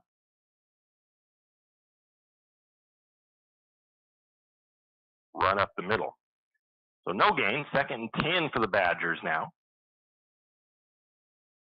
Again, wide receiver to the near side, that is Stoley. You got Rice under center. Jake Solt, the fullback. And back to the number 3 at Petrus as the tailback. Going to be a pitch out to the tailback. Some good blocking, but going to get a nice move by Xavier Sloper to shed his blocker, and might be a tackle for loss.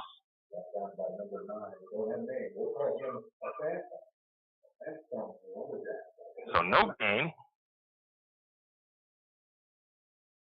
I forgot our number 9 is not on our roster, so the field announcer here for the Badgers doesn't know who he is. If I get a chance to, I'll have to go over there and let him know a name for number 9. Brings up 3rd and 10 for the Badgers at their own 41-yard line. 3rd and long. This time they split the wide receiver to the top of the formation. Rice is under center. I formation. Gonna have the no fake handoff. Throwing deep. Ball is picked off by Julian dropped it going to the ground. Good defense by Julian. He could have picked that, but it's going to be an incomplete pass. Julian had to elevate to try to get that ball in his hands, and it just I think it popped out when he hit the ground because he still had his hands extended. So we'll bring up 4th and 10, 7:34 to go in the first half of play. The Badgers up 8-0 over the Lumberjacks.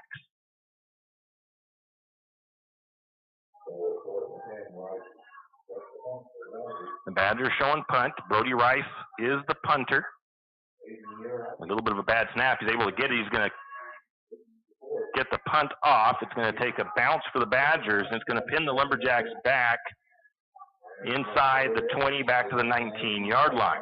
So that's where the Lumberjacks will start on their own 19.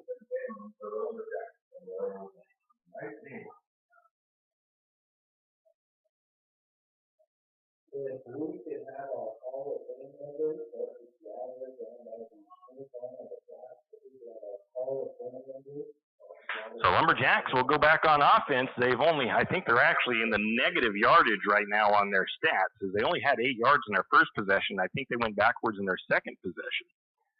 Lumberjacks need to see if they can get something going offensively as they bring out 2 wide receivers, one to the near side, one to the far side, and Hayden DeFort with that pre-snap penalty took off before the snap. It's going to be a false start for the Lumberjacks.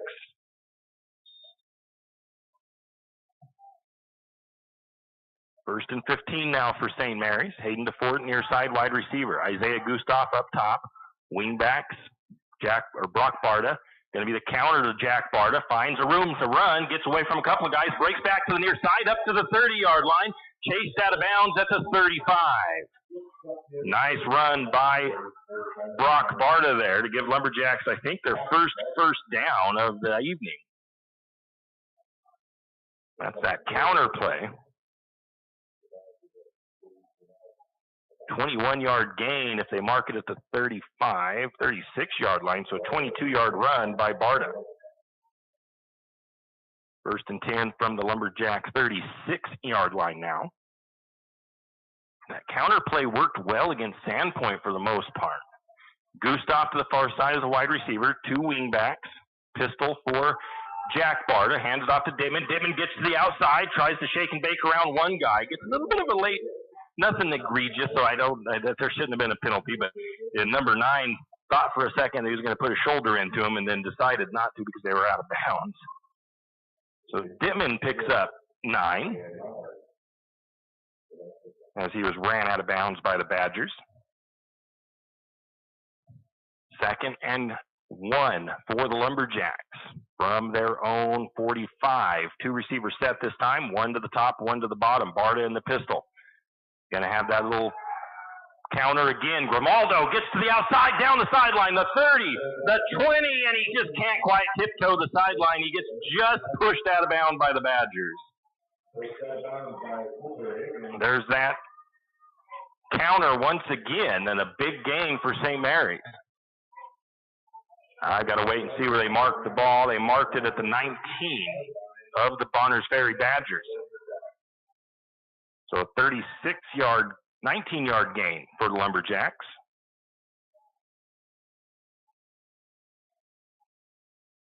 Again, 2 wide receivers set. DeFort near side, Gustav far side, 2 wing backs. Dittman behind behind Jack, and this time it's read well, and it's handed off to Gerard. He'll be tackled by a couple of guys in the backfield. The number 68, Barry, getting in there first.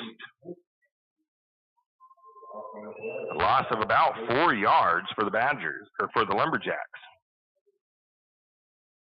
I don't know if that was a blocking breakdown on the edge there for St. Mary's or what, going to that right side. But the Badgers blew through the line on that one and got Dittman in the backfield. 1 receiver to the near side, 1 to the top of the formation once again. Jack Barta has that ball, bad snap, come off of he has to dive on it, so a couple of bad plays there by the Lumberjacks in a row, and they are now setting themselves back a little bit. I hate to call that a run. I wish they had a bad snap on here, but they don't, so I'm going to have to give it a negative couple of yards, and I'm going to give it to, I don't want to give it to Jack, but I'm going to have to.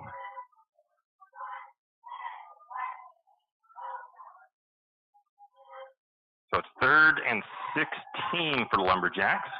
Barta takes the snap.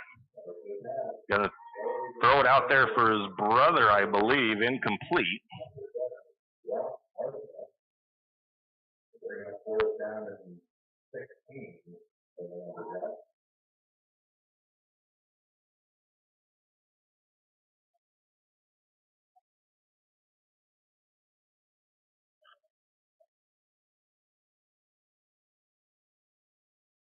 So we'll bring 4th and about 16 for St. Mary's.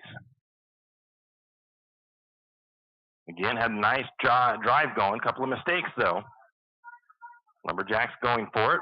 Barta looking to throw. He's got some pretty good protection. He finds Grimaldo at the 10, but it's not going to, or at the 15, but it's not going to be enough for the first down.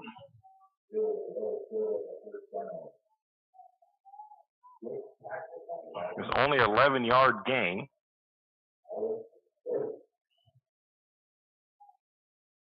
So the Badgers will take over on downs. St. Mary's had a nice drive. They started in their 19, and they took that all the way down to the 15.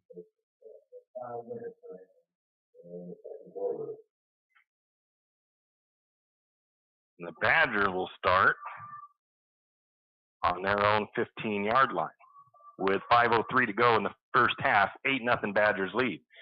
A little bit of confusion there on that play. Brody Rice trying to get something to happen out of a broken play, and he's got room to run. Chasing him down is Aiden Year out, but not after a big gain by Bonners Ferry. Rice looked like he turned to hand it off. Nobody there to give it to, and he turned nothing into something on a big gain. For Bonners Ferry, Aiden Yearout makes the tackle. And it takes the ball all the way to the Lumberjack 45-yard line.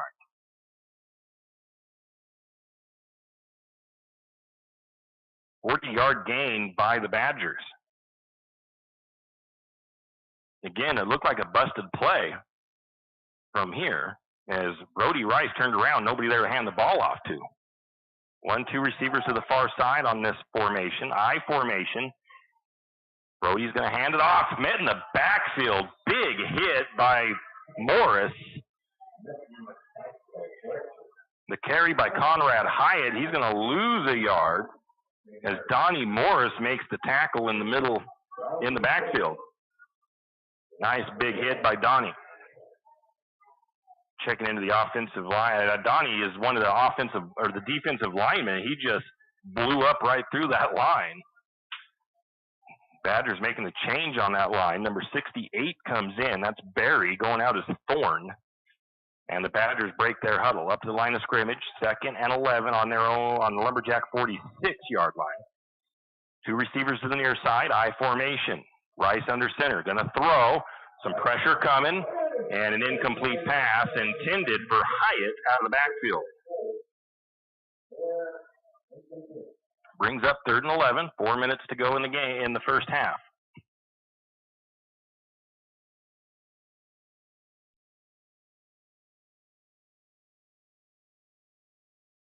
Third and long.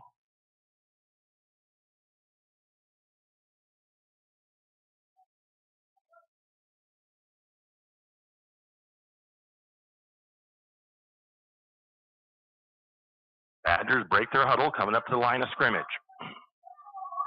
2 receivers up to the top of the formation. The tailbacks are split in the backfield, Rice under center. A little bit of a different look this time. Brody's going to throw. They get to the man in the flat. It's Hyatt. He's going to power forward. I think he got the first down. Stewart and Grimaldo on the tackle, but not in time.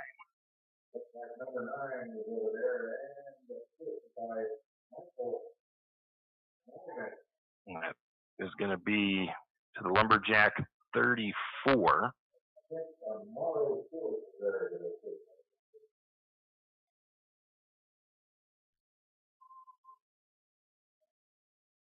So now Amato isn't showing up here either.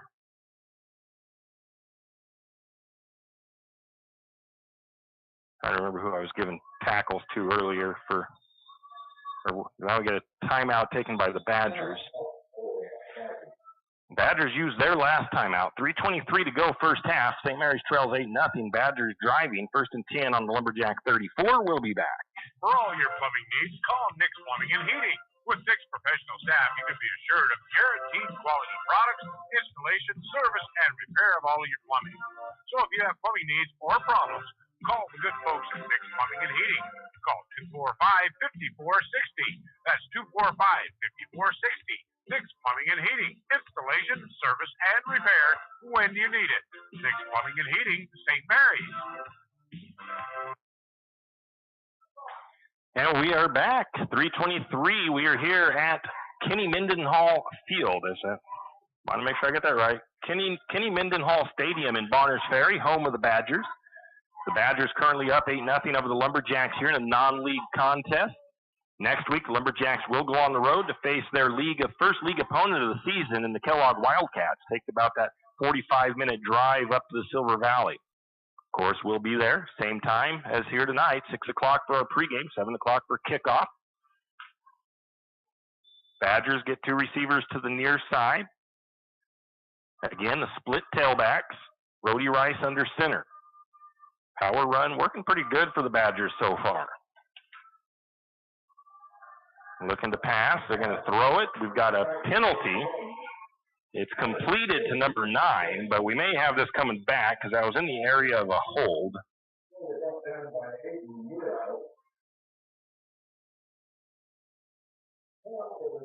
We do have a hold on the Badgers, 10 yards.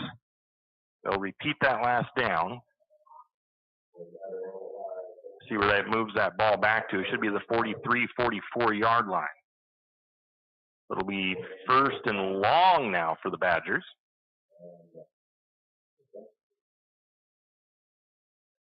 I think there's only been one penalty on each team so far.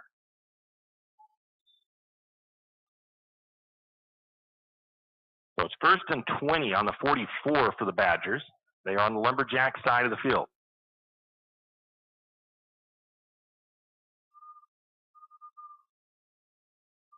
Going to hand it off. Hyatt, shedding tackles, finally brought down after about an 11-yard gain.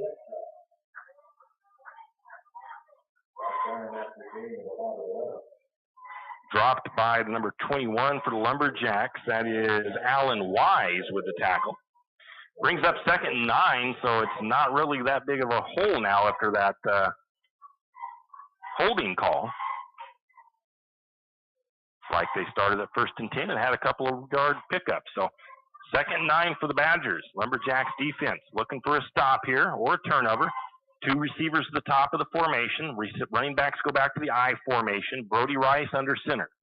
Brody takes that snap, hands it off. It's going to be Hyatt. He's going to be tracked down and brought down behind the line of scrimmage. He's going to lose a couple of yards. Tackled by Aiden DeFort.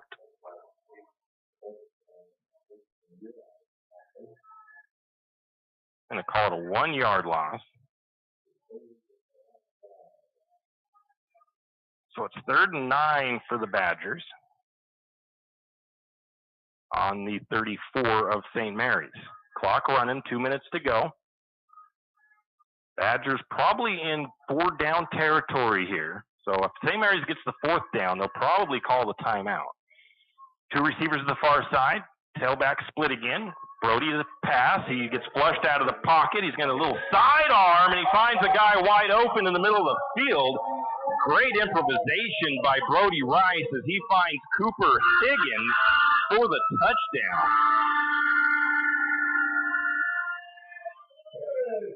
"34-yard touchdown. Brody Rice got flushed out of the pocket. Higgins lost his coverage, ended up wide open in the middle of the field. And Brody Rice able to keep his eyes downfield and find him.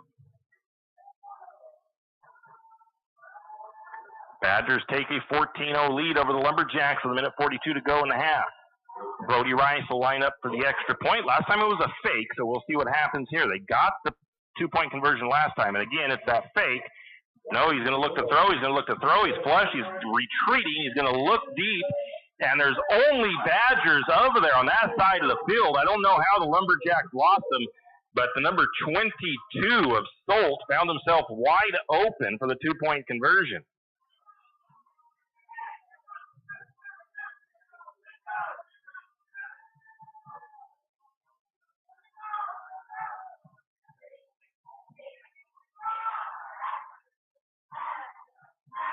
So the Badgers, with 1:42 left, take a 16-0 lead over the Lumberjacks in the first half. We'll be back. When you need that morning pick-me-up before work or school, there's one place that comes to mind. It's a place that loves our community, the St. Maries Lumberjacks, and all the local businesses and people in our village. Shift and Grind in St. Maries is all about the community. Whether it's helping raise money for the Booster Club or for a family in need, the Shift and Grind family are always ready to help. So be sure to stop by Shift and Grind for your caffeinated needs. Located at 132 First Street in St. Mary's, Shift and Grind says, "Go Lumberjack!" And we are back. Badgers have scored on 2 possessions. St. Mary's is yet to find pay dirt. 1:42 to go in the first half. Lumberjacks going to be in their 2-minute drill here, and they get this possession. They have 2 timeouts left. At 1:42 to go, we'll see if St. Mary's can get something on the board before the first half ends. Brody Rice to kick off. And we have a penalty there on the...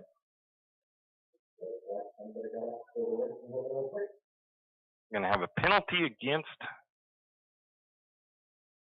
Bonners Ferry. It'll be a 5-yard penalty.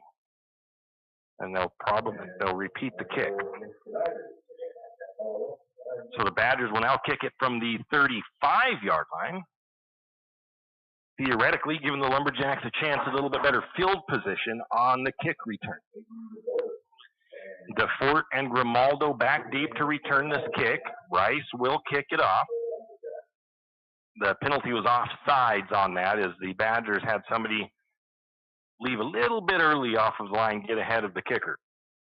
They can't be past that ball before it's kicked. So Rice will line up the Badgers one more time. And this time they get a good kick. It's going to be a little squibber. And falling on it at the 35 is going to be the 24 of Dittman. And that's where St. Mary's will take cover.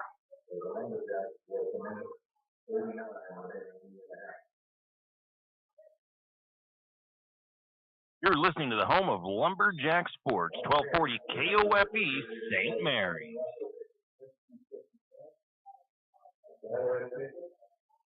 Lumberjacks will start on their own 35-yard line. Yeah, I got that right. Never mind. Lumberjacks looking to throw. It's caught or incomplete. I'm not sure.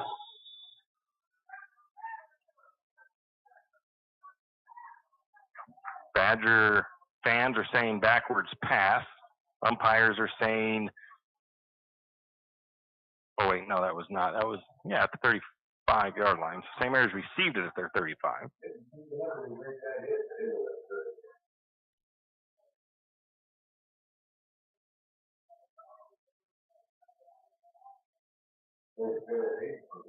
Incomplete pass by Barta, looking for Dittman out of the backfield.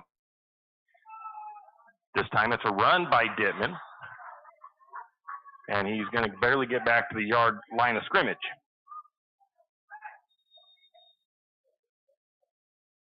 St. Mary's calls a timeout with 1:19 to go, and it'll be 3rd and 10 for the Lumberjacks. So this drive not starting out great for them either. They had the pass that was knocked out of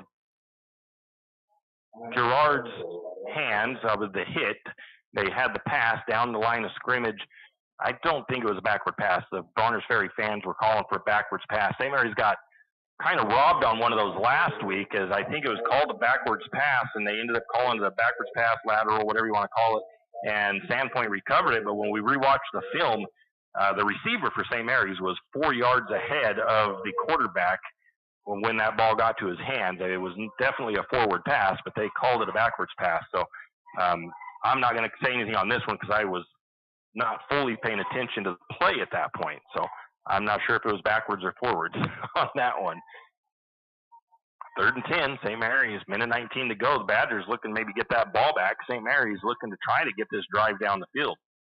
Badgers defense playing pretty well. St. Mary's has had a couple of mistakes, but one bad snap and a couple of penalties, but nothing egregious. It's just been some pretty good defense by the Badgers so far. This time St. Mary's with one receiver to each side. Jack Bart is going to go deep. He's looking for DeFort, and it's going to be over DeFort's head and out of bounds. Incomplete. And it'll bring up 4th and 10. I can't see St. Mary's going for it here, deep on their own side of the field.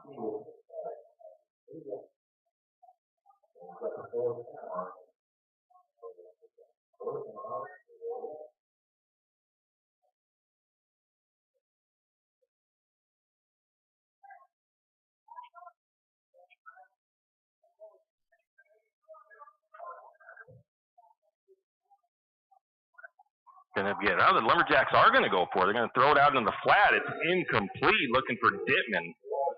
Gutsy call by St. Mary's. I mean, I call it gutsy. Some might highly disagree with that call by the Lumberjacks to go for it on their own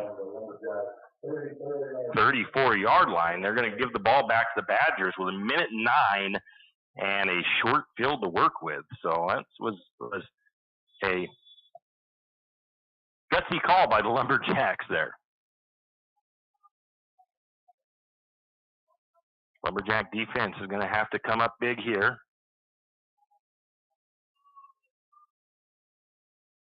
Badgers have no timeouts left. Badgers have one receiver to the near side, I formation for the Badger offense. Brody Rice under center. Takes the snap, Pitches it back. It's going to be to Hyatt.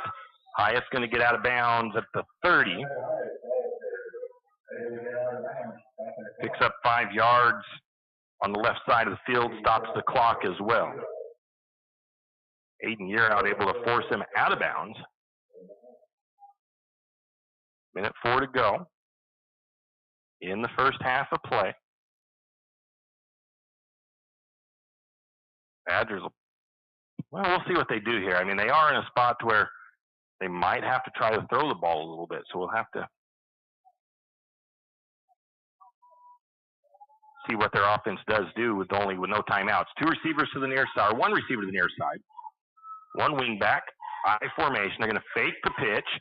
They're going to get the throw over the top, complete to Higgins, and he takes it in for a touchdown. So the going forward on 4th down backfires on the Lumberjacks as the Badgers score.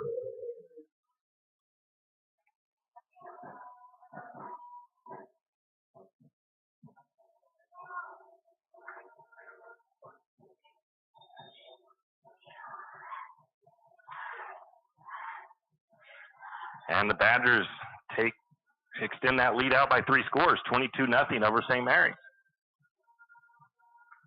Brody Rice, they are going to actually kick it this time, and this time it's blocked by Morris.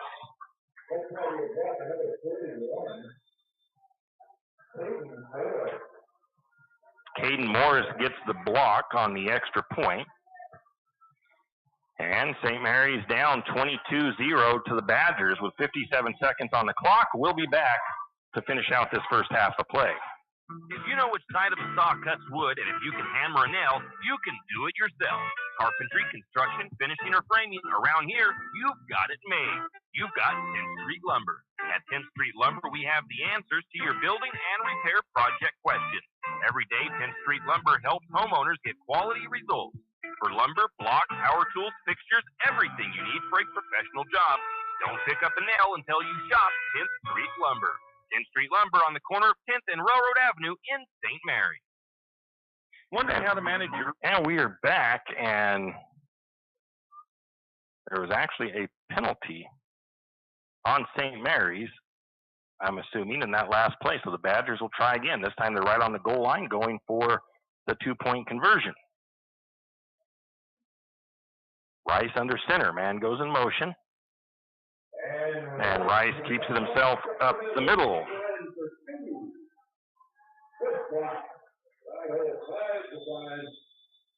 And we've got some flags coming in afterwards.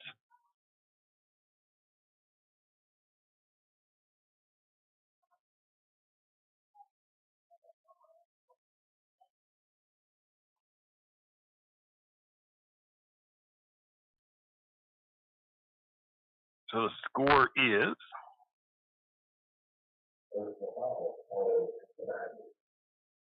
the flag goes against the Badgers.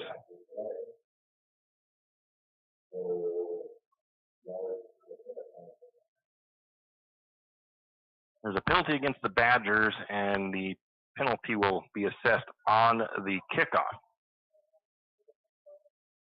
So 57 seconds left to go, and the Lumberjacks trail 24-0 to the Badgers here in Bonners Ferry. First half just a minute away from being finished.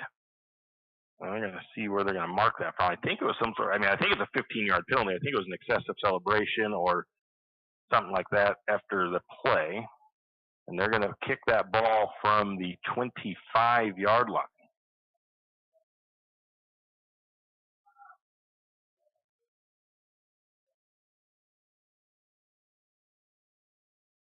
So Lumberjacks could get decent starting field position with 2 timeouts. Grimaldo, DeFort back deep to receive. They're waiting just inside, just about the 20-yard line or so. Grimaldo at about the 19, DeFort at about the 21. Rice lines up the Badgers. Kick is away. Going to be picked up by Dittman at the 40. Dittman's going to look for some room to run, gets a block, gets it across the 40 to about the 47, 48-yard line.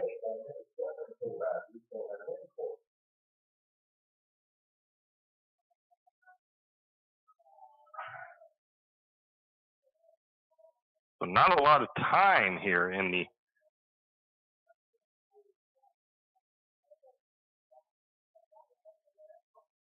first half. St. Mary's possession will start at their 48. Barta back to throw. Going to find, looking for Grimaldo, but just throws it a little bit too far out in front of him. Incomplete pass brings up 2nd and 10 for the Lumberjacks with 47 seconds on the clock. Lumberjack offense has just not been able to get any kind of rhythm going here in this one so far. They've had one good drive where they drove down within striking territory, turned it over on downs. This time St. Mary's with 2 receivers split out. Jack looking for somebody to throw it to. He's going to get it to Grimaldo. Grimaldo out of bounds at the Badger 38-yard line. Grimaldo had to catch that ball twice.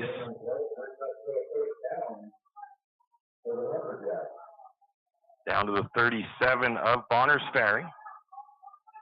1st and 10, 40 seconds on the clock. Same formation, Barta in the pistol, low snap. He's going to have to go down with it back to the 49-yard line again. We've had 2 bad snaps in this one. St. Mary's going to take a timeout, I believe. And again, I hate giving bad snaps as a rush to the quarterback because it's not the quarterback's fault. 46-yard line, so they lose 9 yards on that bad snap. Coming up at halftime, we have our senior spotlight to get things started with. That features Jason Thompson. We were supposed to have him last week in our senior spotlight, but apparently I forgot to save the recording, so I had to redo that senior spotlight, and that's who we've got on tap at the beginning of our halftime break. 34 seconds left on the clock. It's going to be 2nd and 19. Lumberjacks in a 24-0 hole. They really need a score here if they can pull off a big play before the end of the first half. They get the second half kickoff, so if they can come away with some sort of a big play here that gets them in the end zone and then score on their first possession, then you've got a 1-possession game early in the second half. So it's obviously not too deep of a hole, but the Lumberjack offense has got to find some rhythm. And they've had 2 bad snaps and a couple of penalties and a couple of a few lost yardage plays. So same formation. Barta looks to throw. He's got a pocket. He's going to throw that deep, looking for DeFort. It's over his head and out of bounds.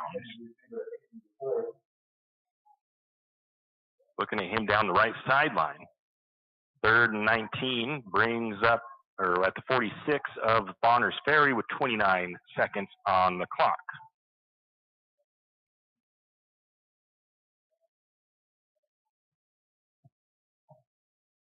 That would have been if he needed to get that ball a little bit more up the sideline. He had the arm to keep that going up the sideline. That ball just drifts out of bounds. If he would have put that a little bit more up the field, DeFort had a chance to run underneath it. Same formation. The snap to Barta. Steps up in the pocket, directing traffic. He's going to throw it. Looking to Brock Barta, and just out ahead of Brock, and that would have been a first down. He had Brock, I think, open, just led him a little bit too far up and out in front of him. So the passing game, which looked pretty good, besides a couple of interceptions last week, the passing game tonight has been somewhat non-existent. It says third. It's 4th and 19, should be. The scoreboard doesn't have it right. The sideline does. So now the scoreboard does. 4th and 19 for the Lumberjacks.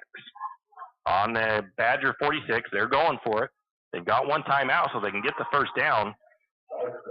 Jack is going to scramble. He throws it at the last second. It's caught. No, he did. Jack got it to Brock, but he was across the line of scrimmage. So it's a complete pass to Brock Barta for about 11 yards, but it's going to come back.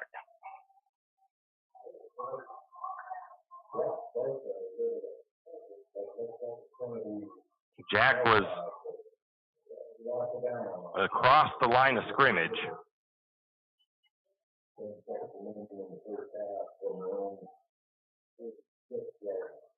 They're not going to, I think it's a loss of down play, so it doesn't really matter. We'll call it 5 yards against St. Mary's, loss of down, ball goes to Bonners Ferry. So it'll be 1st and 10, right about the 50-yard line for the Badgers.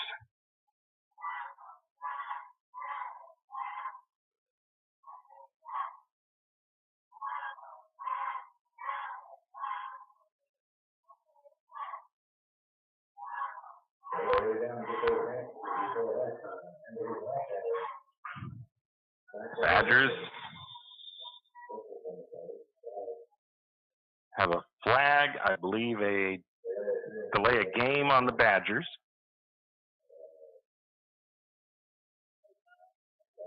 Badgers will back it up.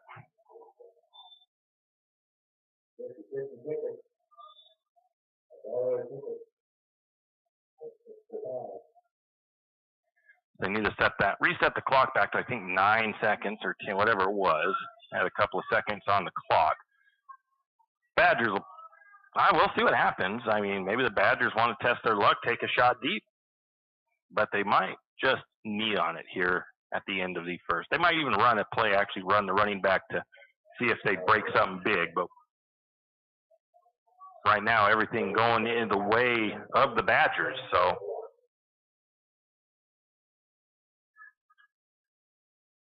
the Badgers don't have any timeouts. Leading 24-0 over St. Mary's here in Bonners Ferry.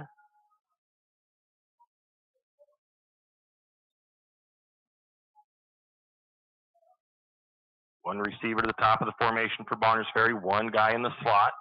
So really a two-receiver look. I formation for the running backs. Man goes in motion to the top of the formation. It's a screen play. No, it's a double pass. Ball is loose. Ball is still loose. Falling on it. No, not falling on it. Scooping it up is Morris.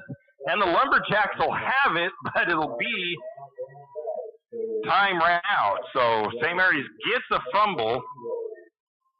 Let's call it, oh boy, I don't know what to do here.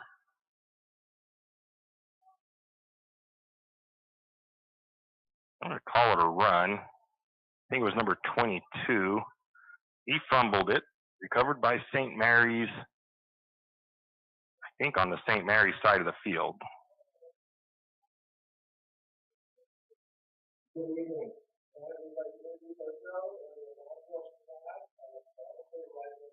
Okay, so we got that, but that is the end of the second quarter, and we are at halftime. Lumberjacks trail 24-0 to the Badgers. We'll be back with your halftime show and your senior spotlight. Retirement nest egg, how big should it be when you retire? Contact Jenny Oaks at Gateway Financial Partners to get the answers to these and all your other financial questions.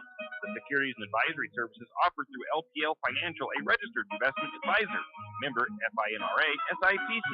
With over 30 years of financial planning, give Jenny Oaks a call at Gateway Financial Partners today.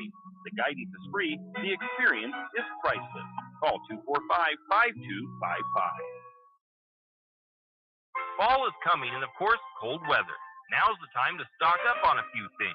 XXX Feeds has magnetic wood pellets in stock, and it's never too early to be ready for the cold weather. XXX Feeds also has alfalfa in stock as well as straw. And if you have some four-legged woodland friends that look a little hungry, XXX Feeds can keep you loaded up on deer feed and deer blocks. Don't wait until the last minute. Stop by XXX Feed in St. Mary's today. It's the kid in grade school who paints their face blue and white before every home game. It's the accountants and salesmen who give up their Friday evenings to referee. It's the cashier at the corner convenience store who wears school colors on every game day. What makes high school sports here in Idaho so special? They do. You do. We all do. This message presented by the Idaho High School Activities Association and the Idaho Athletic Administrators Association. St. Maries Realty is a St. Maries icon. Why? Because they are a team. They work for you. And they've been a team for many years. Whether you are buying your first home, looking for a recreational cabin, or selling your current home, St. Maries Realty puts their team on it for you. So stop in or give them a call today at 245-4502 and let their team be your team. That's St. Maries Realty at 726 Main Avenue, St. Maries. Riverbend Car Wash and Laundromat, located next to Harvest Foods in St. Maries. Open 24 hours, we have washers and dryers of all sizes to get your laundry done quickly. If you'd like to get your laundry done in less than 5 minutes, take advantage of our drop-off laundry service where we wash, dry, and fold it for you. While you do your laundry, be sure to take advantage of our touchless automatic car wash, which has that great undercarriage spray to get the grime off. Riverbend Car Wash and Laundromat can be found at riverbendbubbles.com or call 208-582-4844. And we're here with Jason Thompson. He is our senior spotlight, Lumberjack senior this year. Jason, what sports do you play or participate in? I currently do football and cheerleading for the St. Maries High School. Sweet. What has playing sports taught you? It's taught me discipline and to watch what I say because it represents me in my hometown. What would you say is your favorite thing about playing sports? Probably the coaches, especially Coach West. He's a very funny man. What's one of your least favorite things? The conditioning at the end of practice every day. Do you have a favorite pro sports team and player? The Vikings. I'm going to go with Harrison Smith just because he hits hard and plays through everything. What are your goals this year on and off the field? To bring the football team to state and win a conference for the first time in a while and get a state trophy in cheerleading. All right, we're talking with Jason Thompson, our St. Maries Lumberjack Senior Spotlight. We'll take a break and be back. Whistle Stop Coffee and More has come a long way from the little shop on Railroad Avenue. How far? Not only did they upgrade their Railroad Avenue location, they added a second location. That second location for Whistle Stop Coffee and More is on 313 St. Joe River Road. Both locations offer tasty drinks of coffee, Red Bull, or Lotus Energy, and food options, from acai bowls to cookies and delicious bagel sandwiches. Whistle Stop Coffee and More is the perfect stop for a quick bite and a drink on your way to work or school. Whistle Stop Coffee and More in St. Maries. When your car's not running right, you want an honest mechanic that provides quality work at an affordable price. That can be tough, unless your dad owns a repair shop. But in St. Maries, times have changed. You have Jim's Auto, and they treat every customer like family. Get everything from regular maintenance to major repairs done at Jim's Auto and Tire Pros. Jim's Auto doesn't just offer oil changes. They're a full-service shop. Jim's Auto can diagnose that check engine light, change your brakes, and fix your alignment. Ask about Jim's Auto's new Express Lane with same-day or next-day oil and tire services. And don't forget, Jim's Auto is an authorized Tire Pros dealer with nationwide warranty, service protection plan, and free roadside assistance. Jim's Auto and Tire Pros, located at 69 Milwaukee Road, St. Maries. Does your furry friend need a bath? Don't want to deal with the hassle and the mess from bathing your furry friend? Make an appointment with Barks and Bubbles Groom Shop today. Barks and Bubbles, located at 402 North 10th Street in St. Maries, will have your furry friend looking and feeling like $1 million in no time. And guess what? No mess at home, no scratches, and no getting soaked from head to toe. Let Barks and Bubbles Groom Shop handle the work. Barks and Bubbles Groom Shop also offers pet boarding. Call for an appointment today at 208-245-5755. That's 208-245-5755. Barks and Bubbles Groom Shop in St. Maries. Show your spirit and unleash your school colors with a debit MasterCard from P1FCU. With our exclusive high school and college design, you can represent your school with pride. To join the P1FCU Mascot Madness, visit P1FCU.org to see all our designs. P1FCU, a Pacific Northwest original since 1938. Insured by NCUA.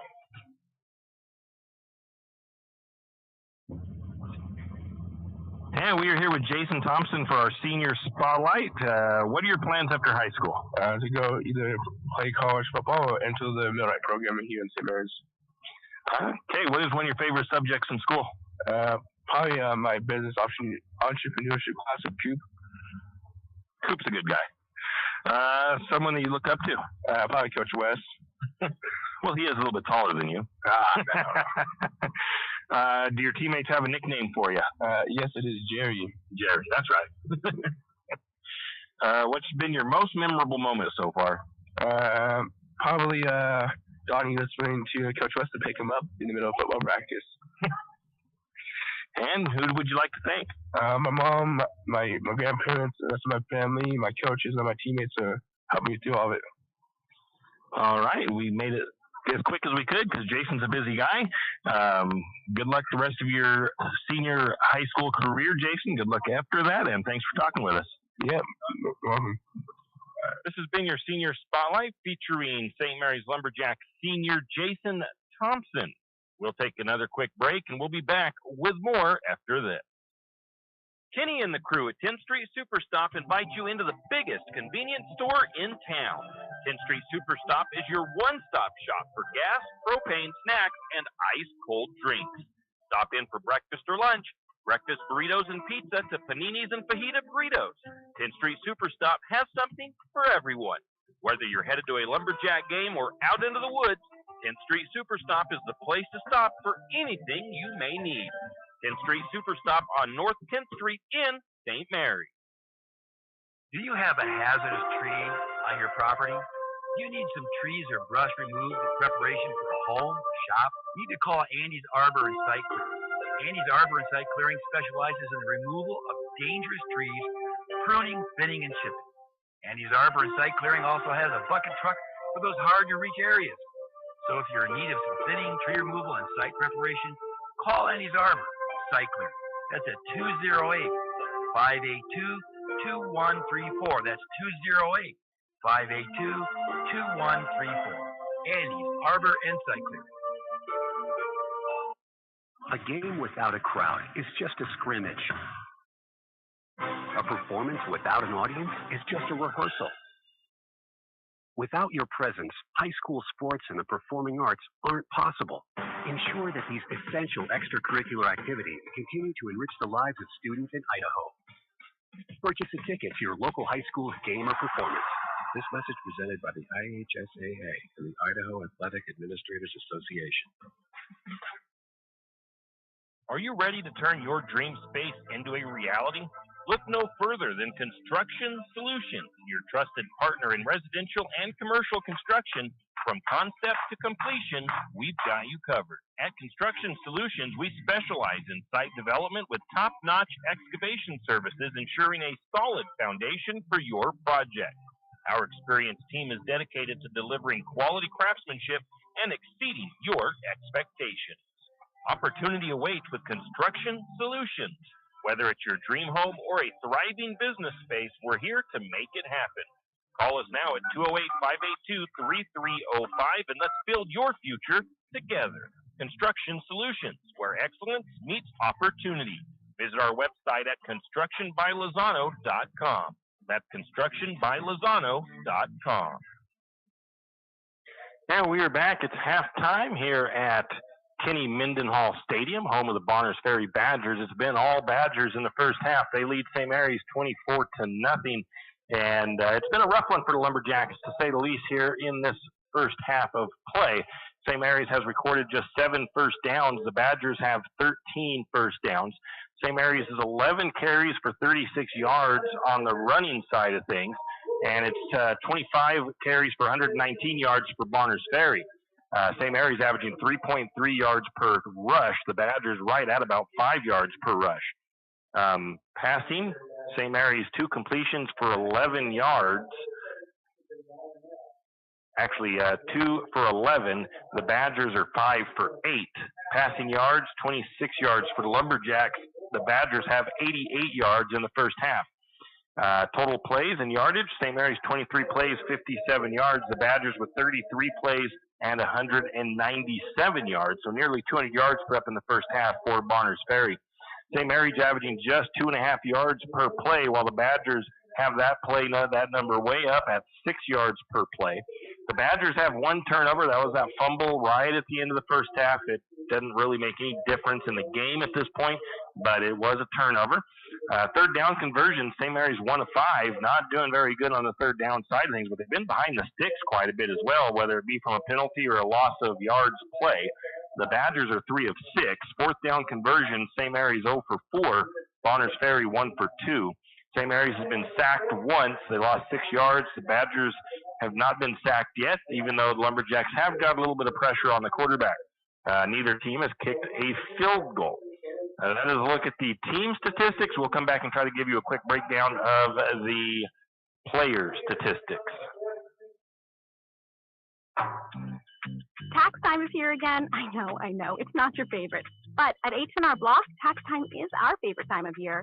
It's when our tax pros get to do what they love the most, help people. By getting to know you, they can make sure your return gets done right. It's not just about numbers, boxes, and forms. It's about personal care, so you get every credit and deduction you deserve. And with an average of 10 years experience, our tax pros get your taxes done right. Just one of the many ways Block has your back. Janelle Martin Holmes, your Farm Bureau insurance agent in St. Mary's, is a proud Lumberjack supporter because they're her hometown team. When it comes to insurance, that's also one reason so many people in St. Mary's choose Farm Bureau insurance. They have a complete line of insurance products, including auto, home, commercial, and life, plus they have great customer service and competitive rates. And they're also a local company with local agents right here in St. Mary's. So let's hear it for our hometown team. Contact Janelle Martin Holmes, your local Farm Bureau insurance agent in St. Mary's at 105 North 8th Street, St. Mary's. Like most backseat drivers, I'm all about safety. Got potholes. Got it. So Les Schwab Tires makes my job easy. With services like brakes, steering, and alignment. Those cheap tire centers just throw on tires, and that's it. Now, I'm not telling people how to do their job. Blinker. I'm just glad Les Schwab takes safety as seriously as me. Help keep drivers and backseat drivers safe with Les Schwab Tires. Doing the right thing since 1952. It's in park, right? Archie's IGA is not only a proud supporter of Lumberjack Sports, but a proud supporter of the St. Mary's community and shopping locally. When you shop local, you help businesses support other local businesses, as well as helping your local businesses to provide jobs. Did you know that local business taxes help maintain communities and counties by fixing roads and maintaining recreational facilities? Local business owners invest in the community and have a vested interest in the future of our community. So won't you help Archie's IGA by supporting your local businesses and shop locally? Oh yeah, and let's not forget those lumberjacks. And we are back taking a look at the halftime numbers. St. Mary's trails 24-0 to the Badgers here after one half of play. Quarterback Jack Barter for the Lumberjacks is 2 of 11 passing for 21 yards tonight. He's had some very close, almost some pretty good connections, but just getting those balls just a little bit out of reach of his receivers. Julian Grimaldo, 2 catches for 26 yards tonight. Carrying the ball, Julian Grimaldo has 1 run for 19 yards. Gerard Dittman has 5 carries for 13. Jack Barta 4 for 9. And Brock Barta has a 1 carry for 1 yard for St. Mary's. In the defensive side of things, we've got Julian with 5 tackles and 2 assists. Donnie Morris has 2 tackles, 2 assists. Number 9 for the Lumberjacks, Xavier Sloper has 2 tackles. Gerard Dittman has a tackle with 2 assists. Hayden DeFort has a tackle and 4 assists. Aiden Yearout has a tackle and 2 assists. The number 65, Cody Mitchell with 1 tackle. And Alan Wise with a tackle. Also, Chris Brousseau has 2 tackles. I don't think Chris Brousseau has 2 tackles. Yeah, I think he does, actually. I'll recheck all of my tackle stats later on. Zach Soten has a tackle, and Caden Morris has a tackle. Caden also has a fumble recovery. For the Badgers, Brody Rice is 5 of 8 passing for 78 yards. Receiving, it doesn't really give me any good numbers there for them, so I can't give you the individual numbers and passing receptions for the Badgers. I don't really like the Huddle stat program, but since I do the official stats for the team, I got to use the Huddle program, but it doesn't quite work right most of the time as far as getting the stats and the names and the numbers and all that right. Running the ball, Conrad Hyatt has 8 carries for 22 yards. Brody Rice has 4 carries for 55 yards. Most of that coming on a scramble on a broken play. That again, St. Mary's just had a lot of things not go in their favor in broken plays and stuff too. So it's just been a rough night all around for St. Mary's. Tackling numbers I don't really have right for the Badgers either, but that's a look at the halftime stats. We'll take another break, come back with the beginning of the second half. The Lumberjacks will get the first possession. The Lumberjacks need to take that possession down and score if they want to have a chance of getting back into this game. It's only a 3-possession game, 3-score game. Anything can happen. If St. Mary's makes the right adjustments in the second half and can get some stops, this game could get really competitive really quickly once again. Right now, though, all the momentum and everything in favor of Bonners Ferry. We'll be back with the second half of action here from Kenny Mendenhall Field or Stadium in Bonners Ferry. Any adventure, any task, anytime.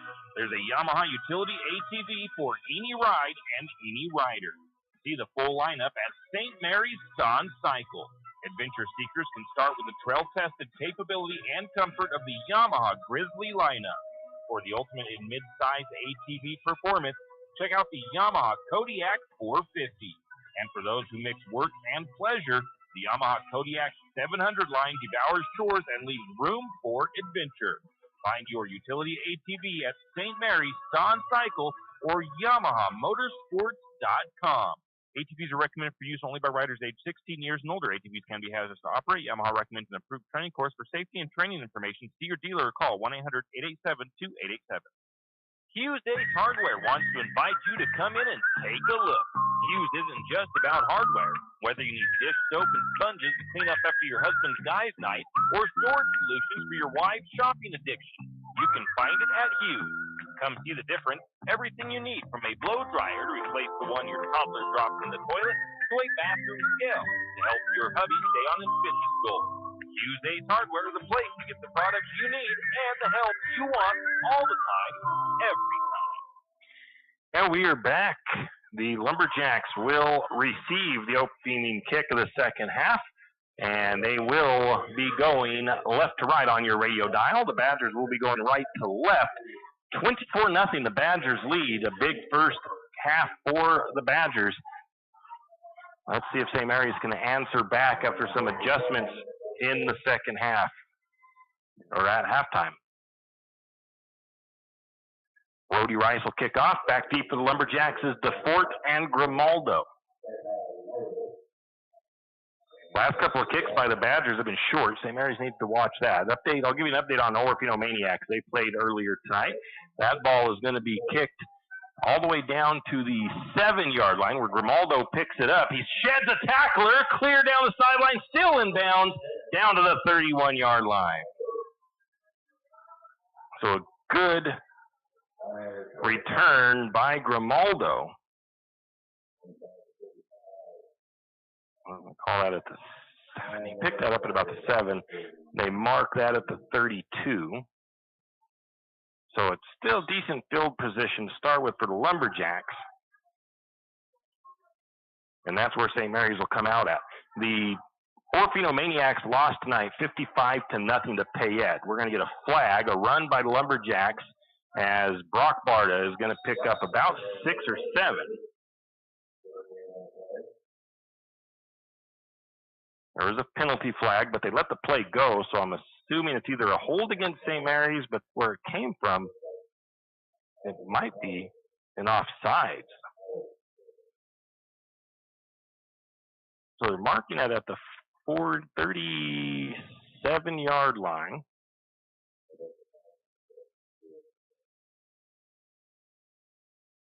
If it is like an offsides against the Badgers, you almost take the free 5 yards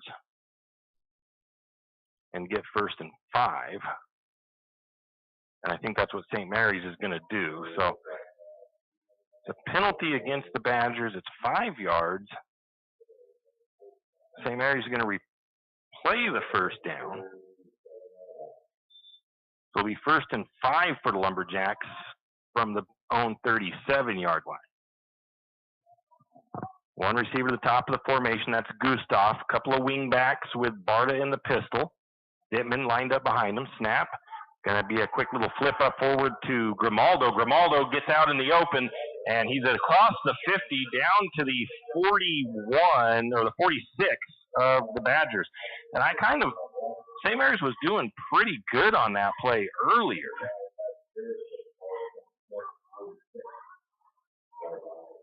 And then it seemed like they kind of went away from it. I don't remember if Bonners Ferry started kind of getting onto that play, but that little counter play was doing pretty good for St. Mary's early. Then it kind of went away from it. But again, it might have gotten stuffed a couple of times in a row, but I don't remember.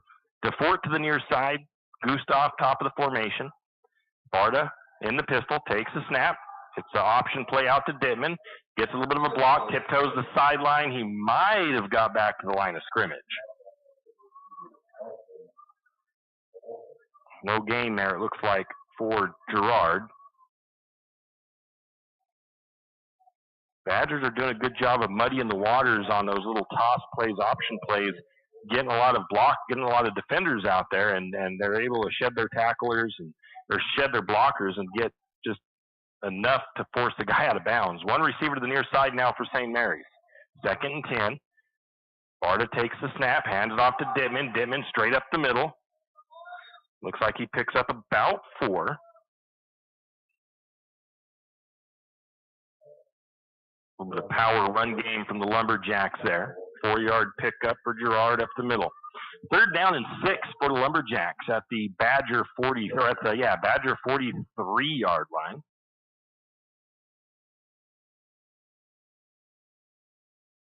Lumberjacks, one receiver to the top. Barta with that little flip pitch again to Grimaldo. Finds some room up the middle. He's got some blockers. Cuts to the outside. Can he go all the way? He is. Lumberjacks will score on their first possession of the second half on the Grimaldo run. It is a 42-yard touchdown for the Lumberjacks.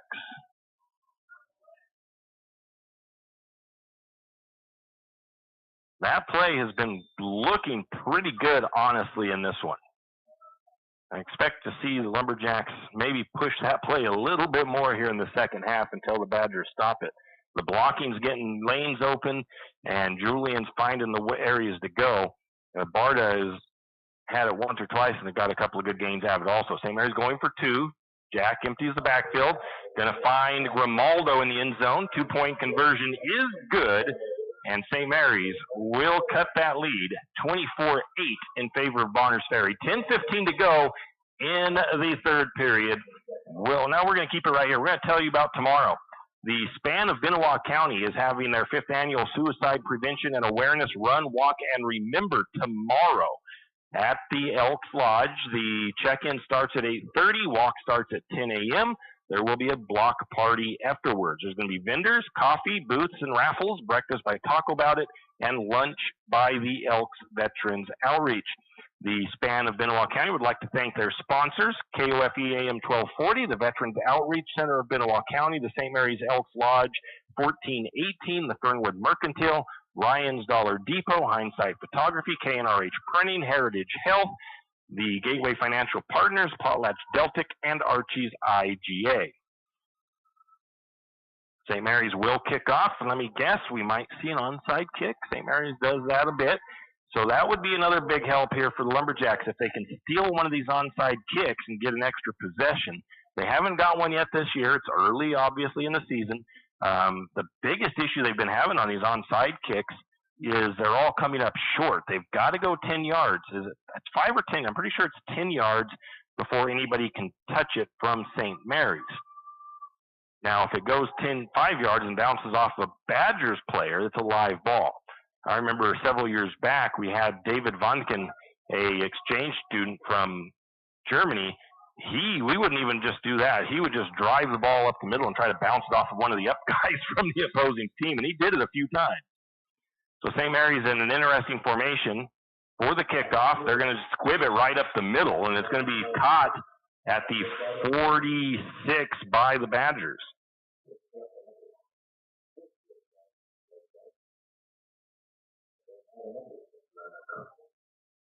I think it was the Badgers' 46-yard line. So that didn't work. I think that might have been what they kind of were trying to do, maybe get that kicked hard enough to get it to bounce off of the up guy for the Badgers. 1st and 10 for the Badgers from their own 46-yard line. Lumberjacks, they couldn't get the onside kick to steal the possession, so now they want a quick 4 and out here series or a turnover. Let's see if they can't turn it into points. The Badgers come out with 2 receivers to this near side. I formation behind Rice. Rice is under center for Bonners Ferry. He's going to get everybody set, takes the snap, hands it off, first man through, fullback this time. It'll be DeFort. And DeFort. Okay.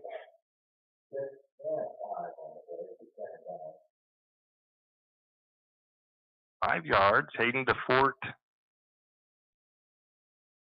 with the tackle, as well as the number 21 of Alan Wise. So 2nd and 5 for the Badgers, same formation. Under center's Rice. Rice surveys, takes the snap. First man through again. No, second man through this time, and a big run by the number 8.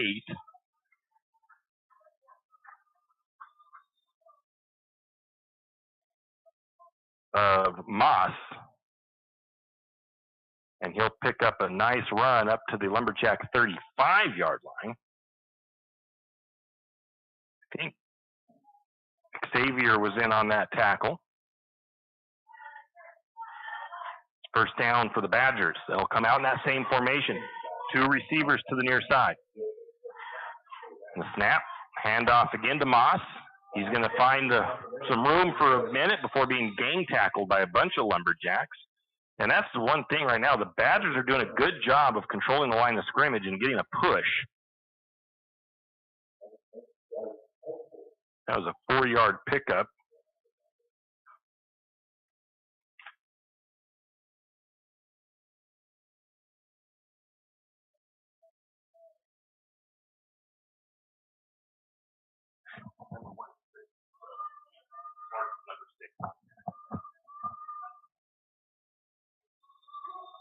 The tackle for St. Mary's on that was Bryce Harpole.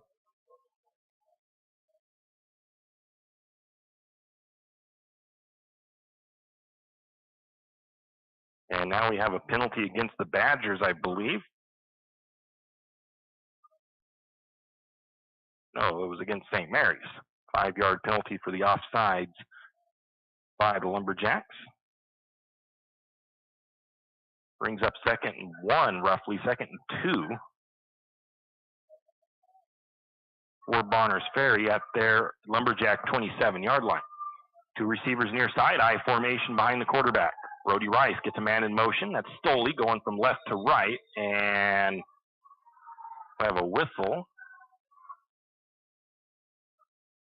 and a false start by the Badgers, so they'll give that 5 yards back to the Lumberjacks.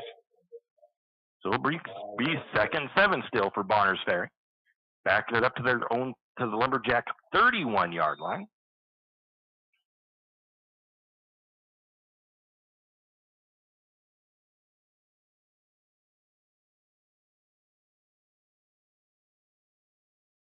Badgers break the huddle again, bringing their 2 receivers to the near side. That is Higgins on the outside as a wide receiver. In the slot is Stoley. Hyatt in the backfield, as is Solt. Solt the fullback. Man in motion is Stoley from left to right. Going to look to throw. Going to get sacked. No, he's going to throw it to the last second. I think they're going to call that a fumble as DeFort taking it the other way. No whistle. And the Lumberjacks are going to take it to the house, and we'll see what they say.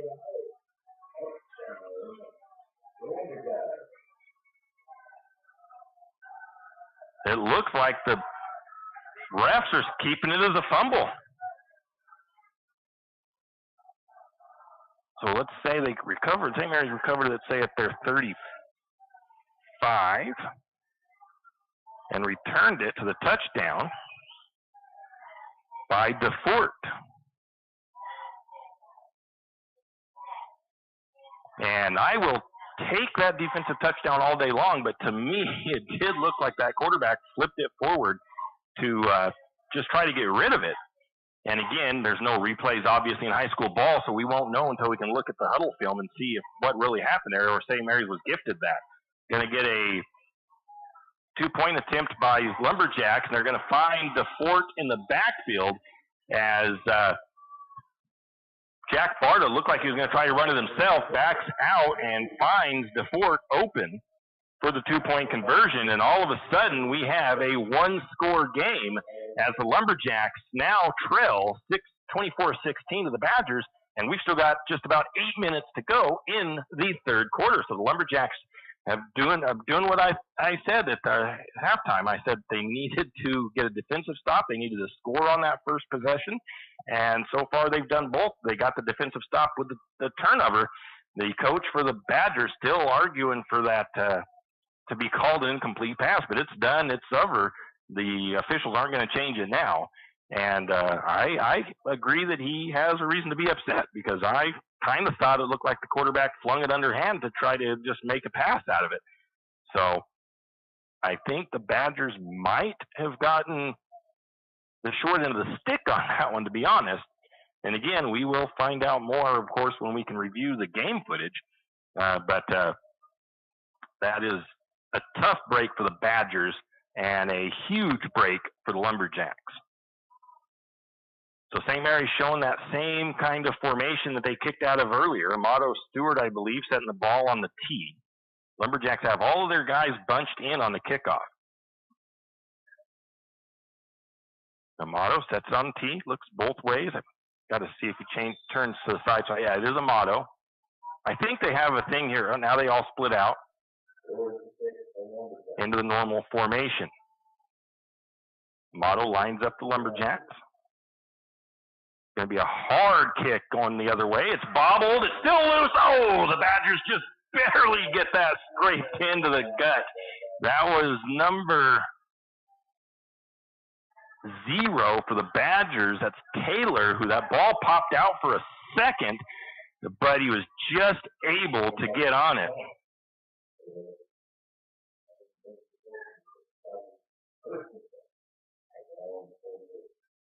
Badgers on their own 48-yard line.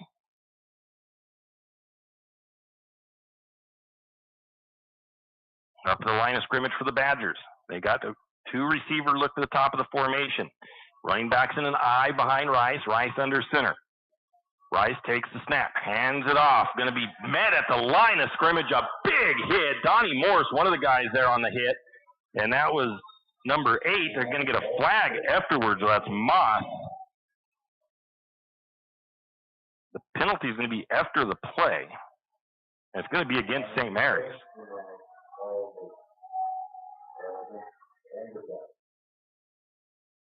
I'm going to do it this way. It's going to be a 15-yard penalty, I think, because it's going to be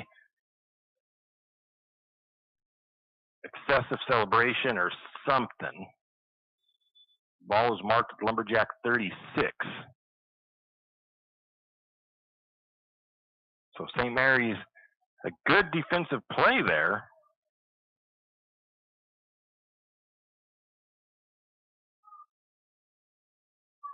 But a little bit too much extracurriculars afterwards, and that hurts the Lumberjacks. Handoff. Moss again, I think. First man on him again is the number 99 of Donnie Morris. Decent pickup there by Moss. About a 4-yard pickup. Donnie's 5th tackle of the night. He's having a good night on that offensive or defensive line.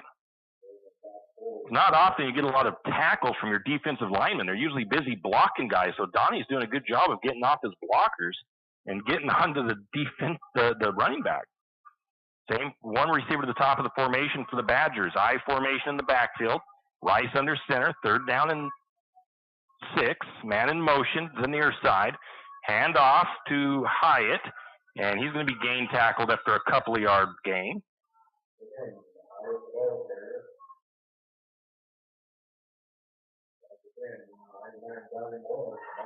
Donnie Morris getting in there again on the tackle.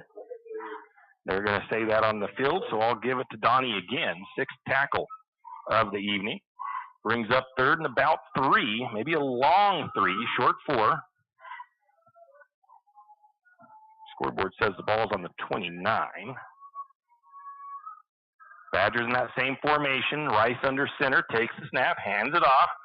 Hyatt going to be caught by Xavier. And finishing up the tackle is Aiden. Year out.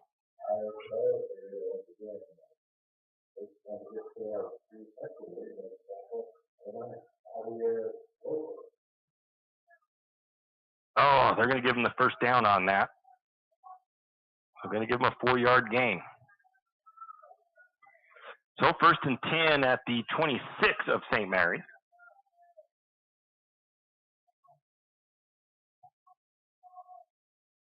Badgers up to the line of scrimmage, 1 receiver to the top of the formation. I formation, handoff, first man through. He's going to be met right in the hole. Runs into the back of his own guy. Cody Mitchell in on that tackle.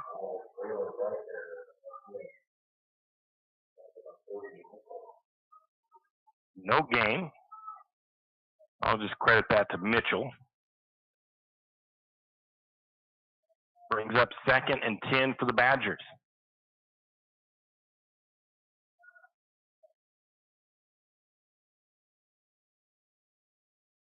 One receiver to the top of the formation for Bonners Ferry. 2nd and 10 at the Lumberjack 26. I formation again. Rice under center for the Badgers. Takes the snap, fakes the handoff, rolls the throw, finds a guy in the flat, but there to make the tackle right away is Stewart.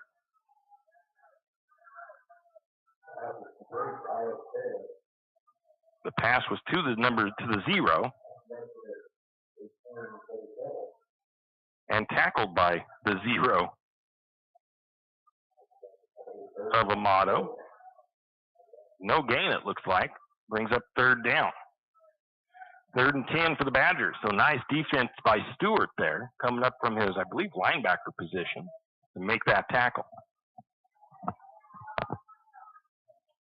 Again, 1 receiver to the top for the Badgers. Brody Rice under center, I formation behind him.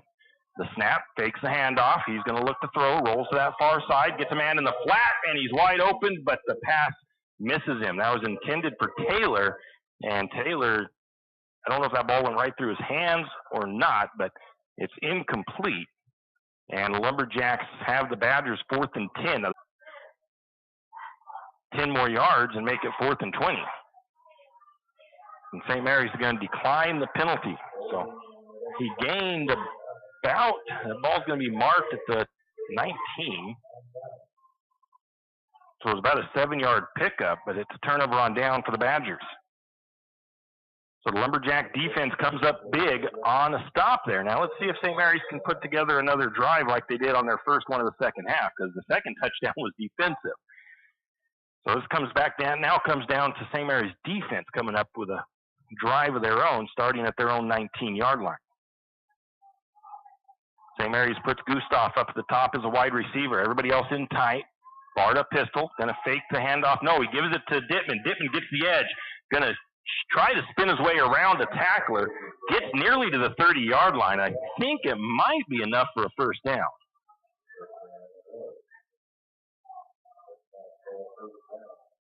That takes the ball to the Lumberjack 29-yard line.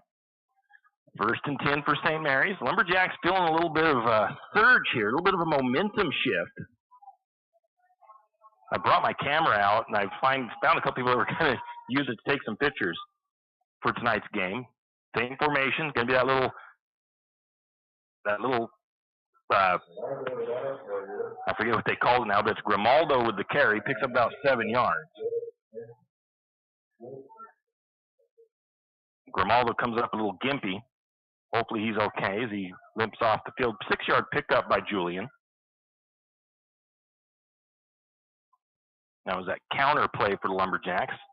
Julian heads to the sideline, get checked out for that ankle, I think, that he was coming out there with. We've got, I'm not sure who came in for him. Two receivers out for the Lumberjacks, one to each side.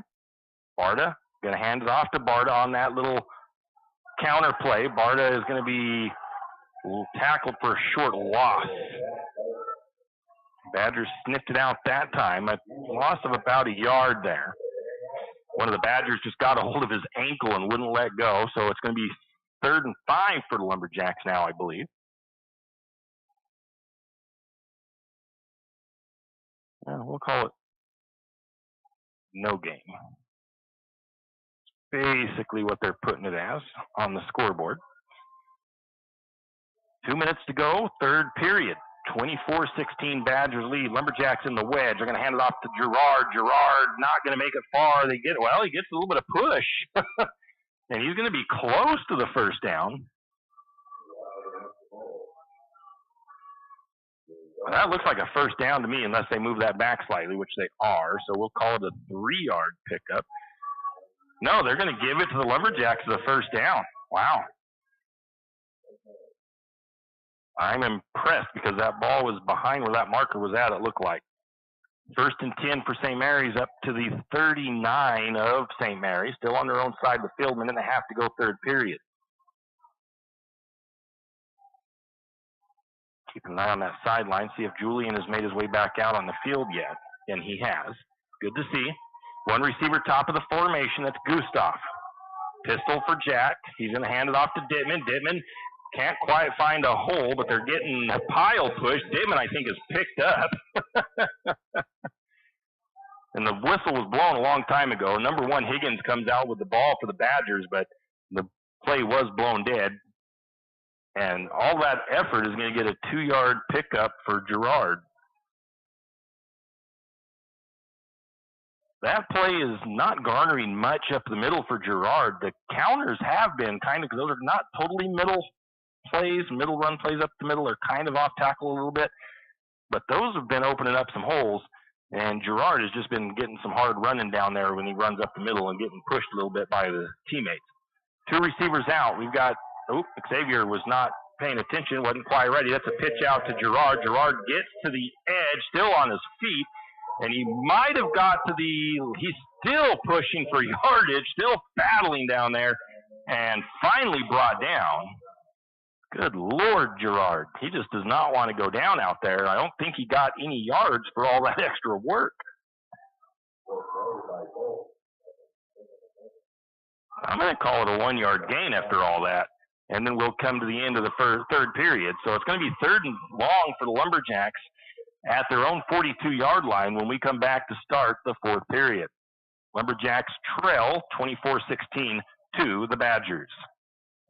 You always hear on the radio, cross the bridge to safety. But it's true. St. Maries Harvest Foods has what you need when you need it. And if you don't see it, then just ask one of the friendly staff and they will gladly help you find what you need. From meat, super fresh produce, and dairy, St. Maries Harvest Foods will save you big on the things you need the most. No time to cook tonight? Then check out the hot deli for something quick for dinner. St. Maries Harvest Foods, where you truly can cross the bridge to safety. Jack Fuel Trucking knows that there are few things as important as wise use of our natural resources. And by utilizing the chips in the manufacturing of lumber, that is exactly what is accomplished. If you look beyond the wood chips, you see an entire community of schools, churches, and businesses, and most importantly, people. Jack Fuel Trucking believes in responsible harvesting of our natural resources. After all, when you take a close look, those aren't just chips. They're an entire community. Jack Fuel Trucking. And we are back. Teams switch sides. Lumberjacks now going right to left on your radio dial. 3rd down and 7 for St. Maries at their own 42, 43-yard line. 2 receivers out. You got Sloper to the top of the formation, Gustav to the near side. Going to fake the handoff. Going to throw for Sloper. No, it's intended for Barta. Incomplete. 4th and 7 for the Lumberjacks. I don't expect St. Maries with the game 1-score difference now to go for it right here, but we'll see. I'm curious. They might be giving them a breather and giving them some rest because Hayden DeFort is usually out here on offense as one of the receivers, but he has not been out here for this series. So hopefully, I mean, I haven't seen any players go off hurt for the Lumberjacks. Got Grimaldo to punt. And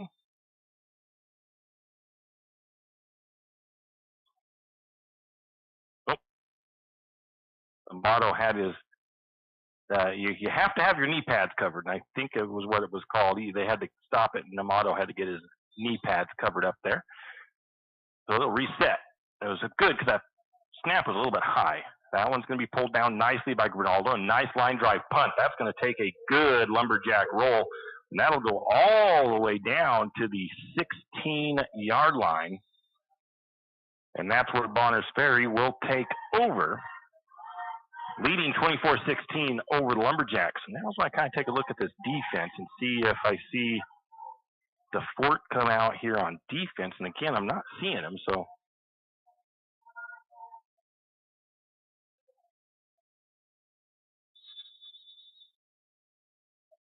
I hope. Oh no, there he is. Okay, he's out there. I think they might have been giving him a breather on offense and getting him up for that defensive series because he's been playing pretty good himself down there as well. So 11:44 to go in the game. 24-16, Lumberjacks trail. They need another defensive stop. They had a good defensive series here this last time against the Badgers. Let's see if they can do it again. The Badgers have one to the near. Oh, quick snap there and a penalty flag. It's going to be a pre-snap. I believe it's going to be a delay of game again against Bonners Ferry. That'll back the Badgers up 5. They'll be now 1st and 15 on their own 12-yard line.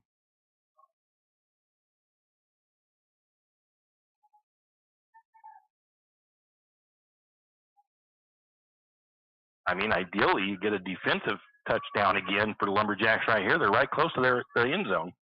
One receiver to the near side for the Badgers. I formation. Rice hands it off and met at the line of scrimmage. Going to say number 55 for the Lumberjacks, Blaine Kusarek with the tackle.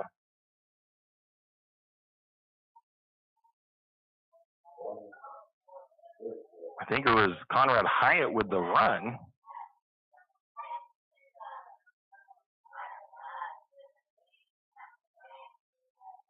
Brings up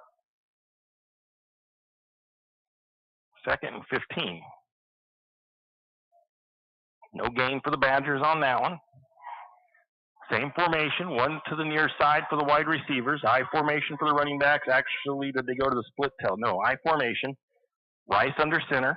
Rice takes a snap. It's a pitch, and Lumberjack defense is sniffing that out. He's not going to get very far. If it was no gain on the play.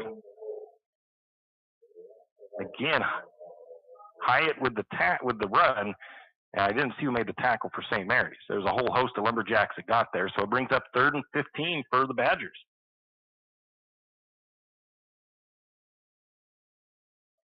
St. Mary's needs to be looking for the pass play here. 3rd and long, deep on their own side of the field. It is a passing situation. We'll see what the Badgers do, of course. 2 receivers to the top of the formation for Bonners Ferry. Xavier Sloper and Alan Wise go out on them. I formation for the running backs. Takes a snap. Going to drop. Look to throw. Little jump pass. Finds a guy. But coming up, no, Amato Stewart. Oof. Amato made the first contact. Still about several yards short. It was caught by 22. He's going to pick up about 7. Say 9. Amato made first contact, but I didn't see who finished up that tackle. So I'm not going to really put one on there. And the Badgers showing punt. So watch out for the trick plays, though. You never know. Snap. Punt is off. It's a high one. Coming up for it is Grimaldo. He's not going to fair catch it. He gets it at the Badgers 49. And falls forward for a couple of yards.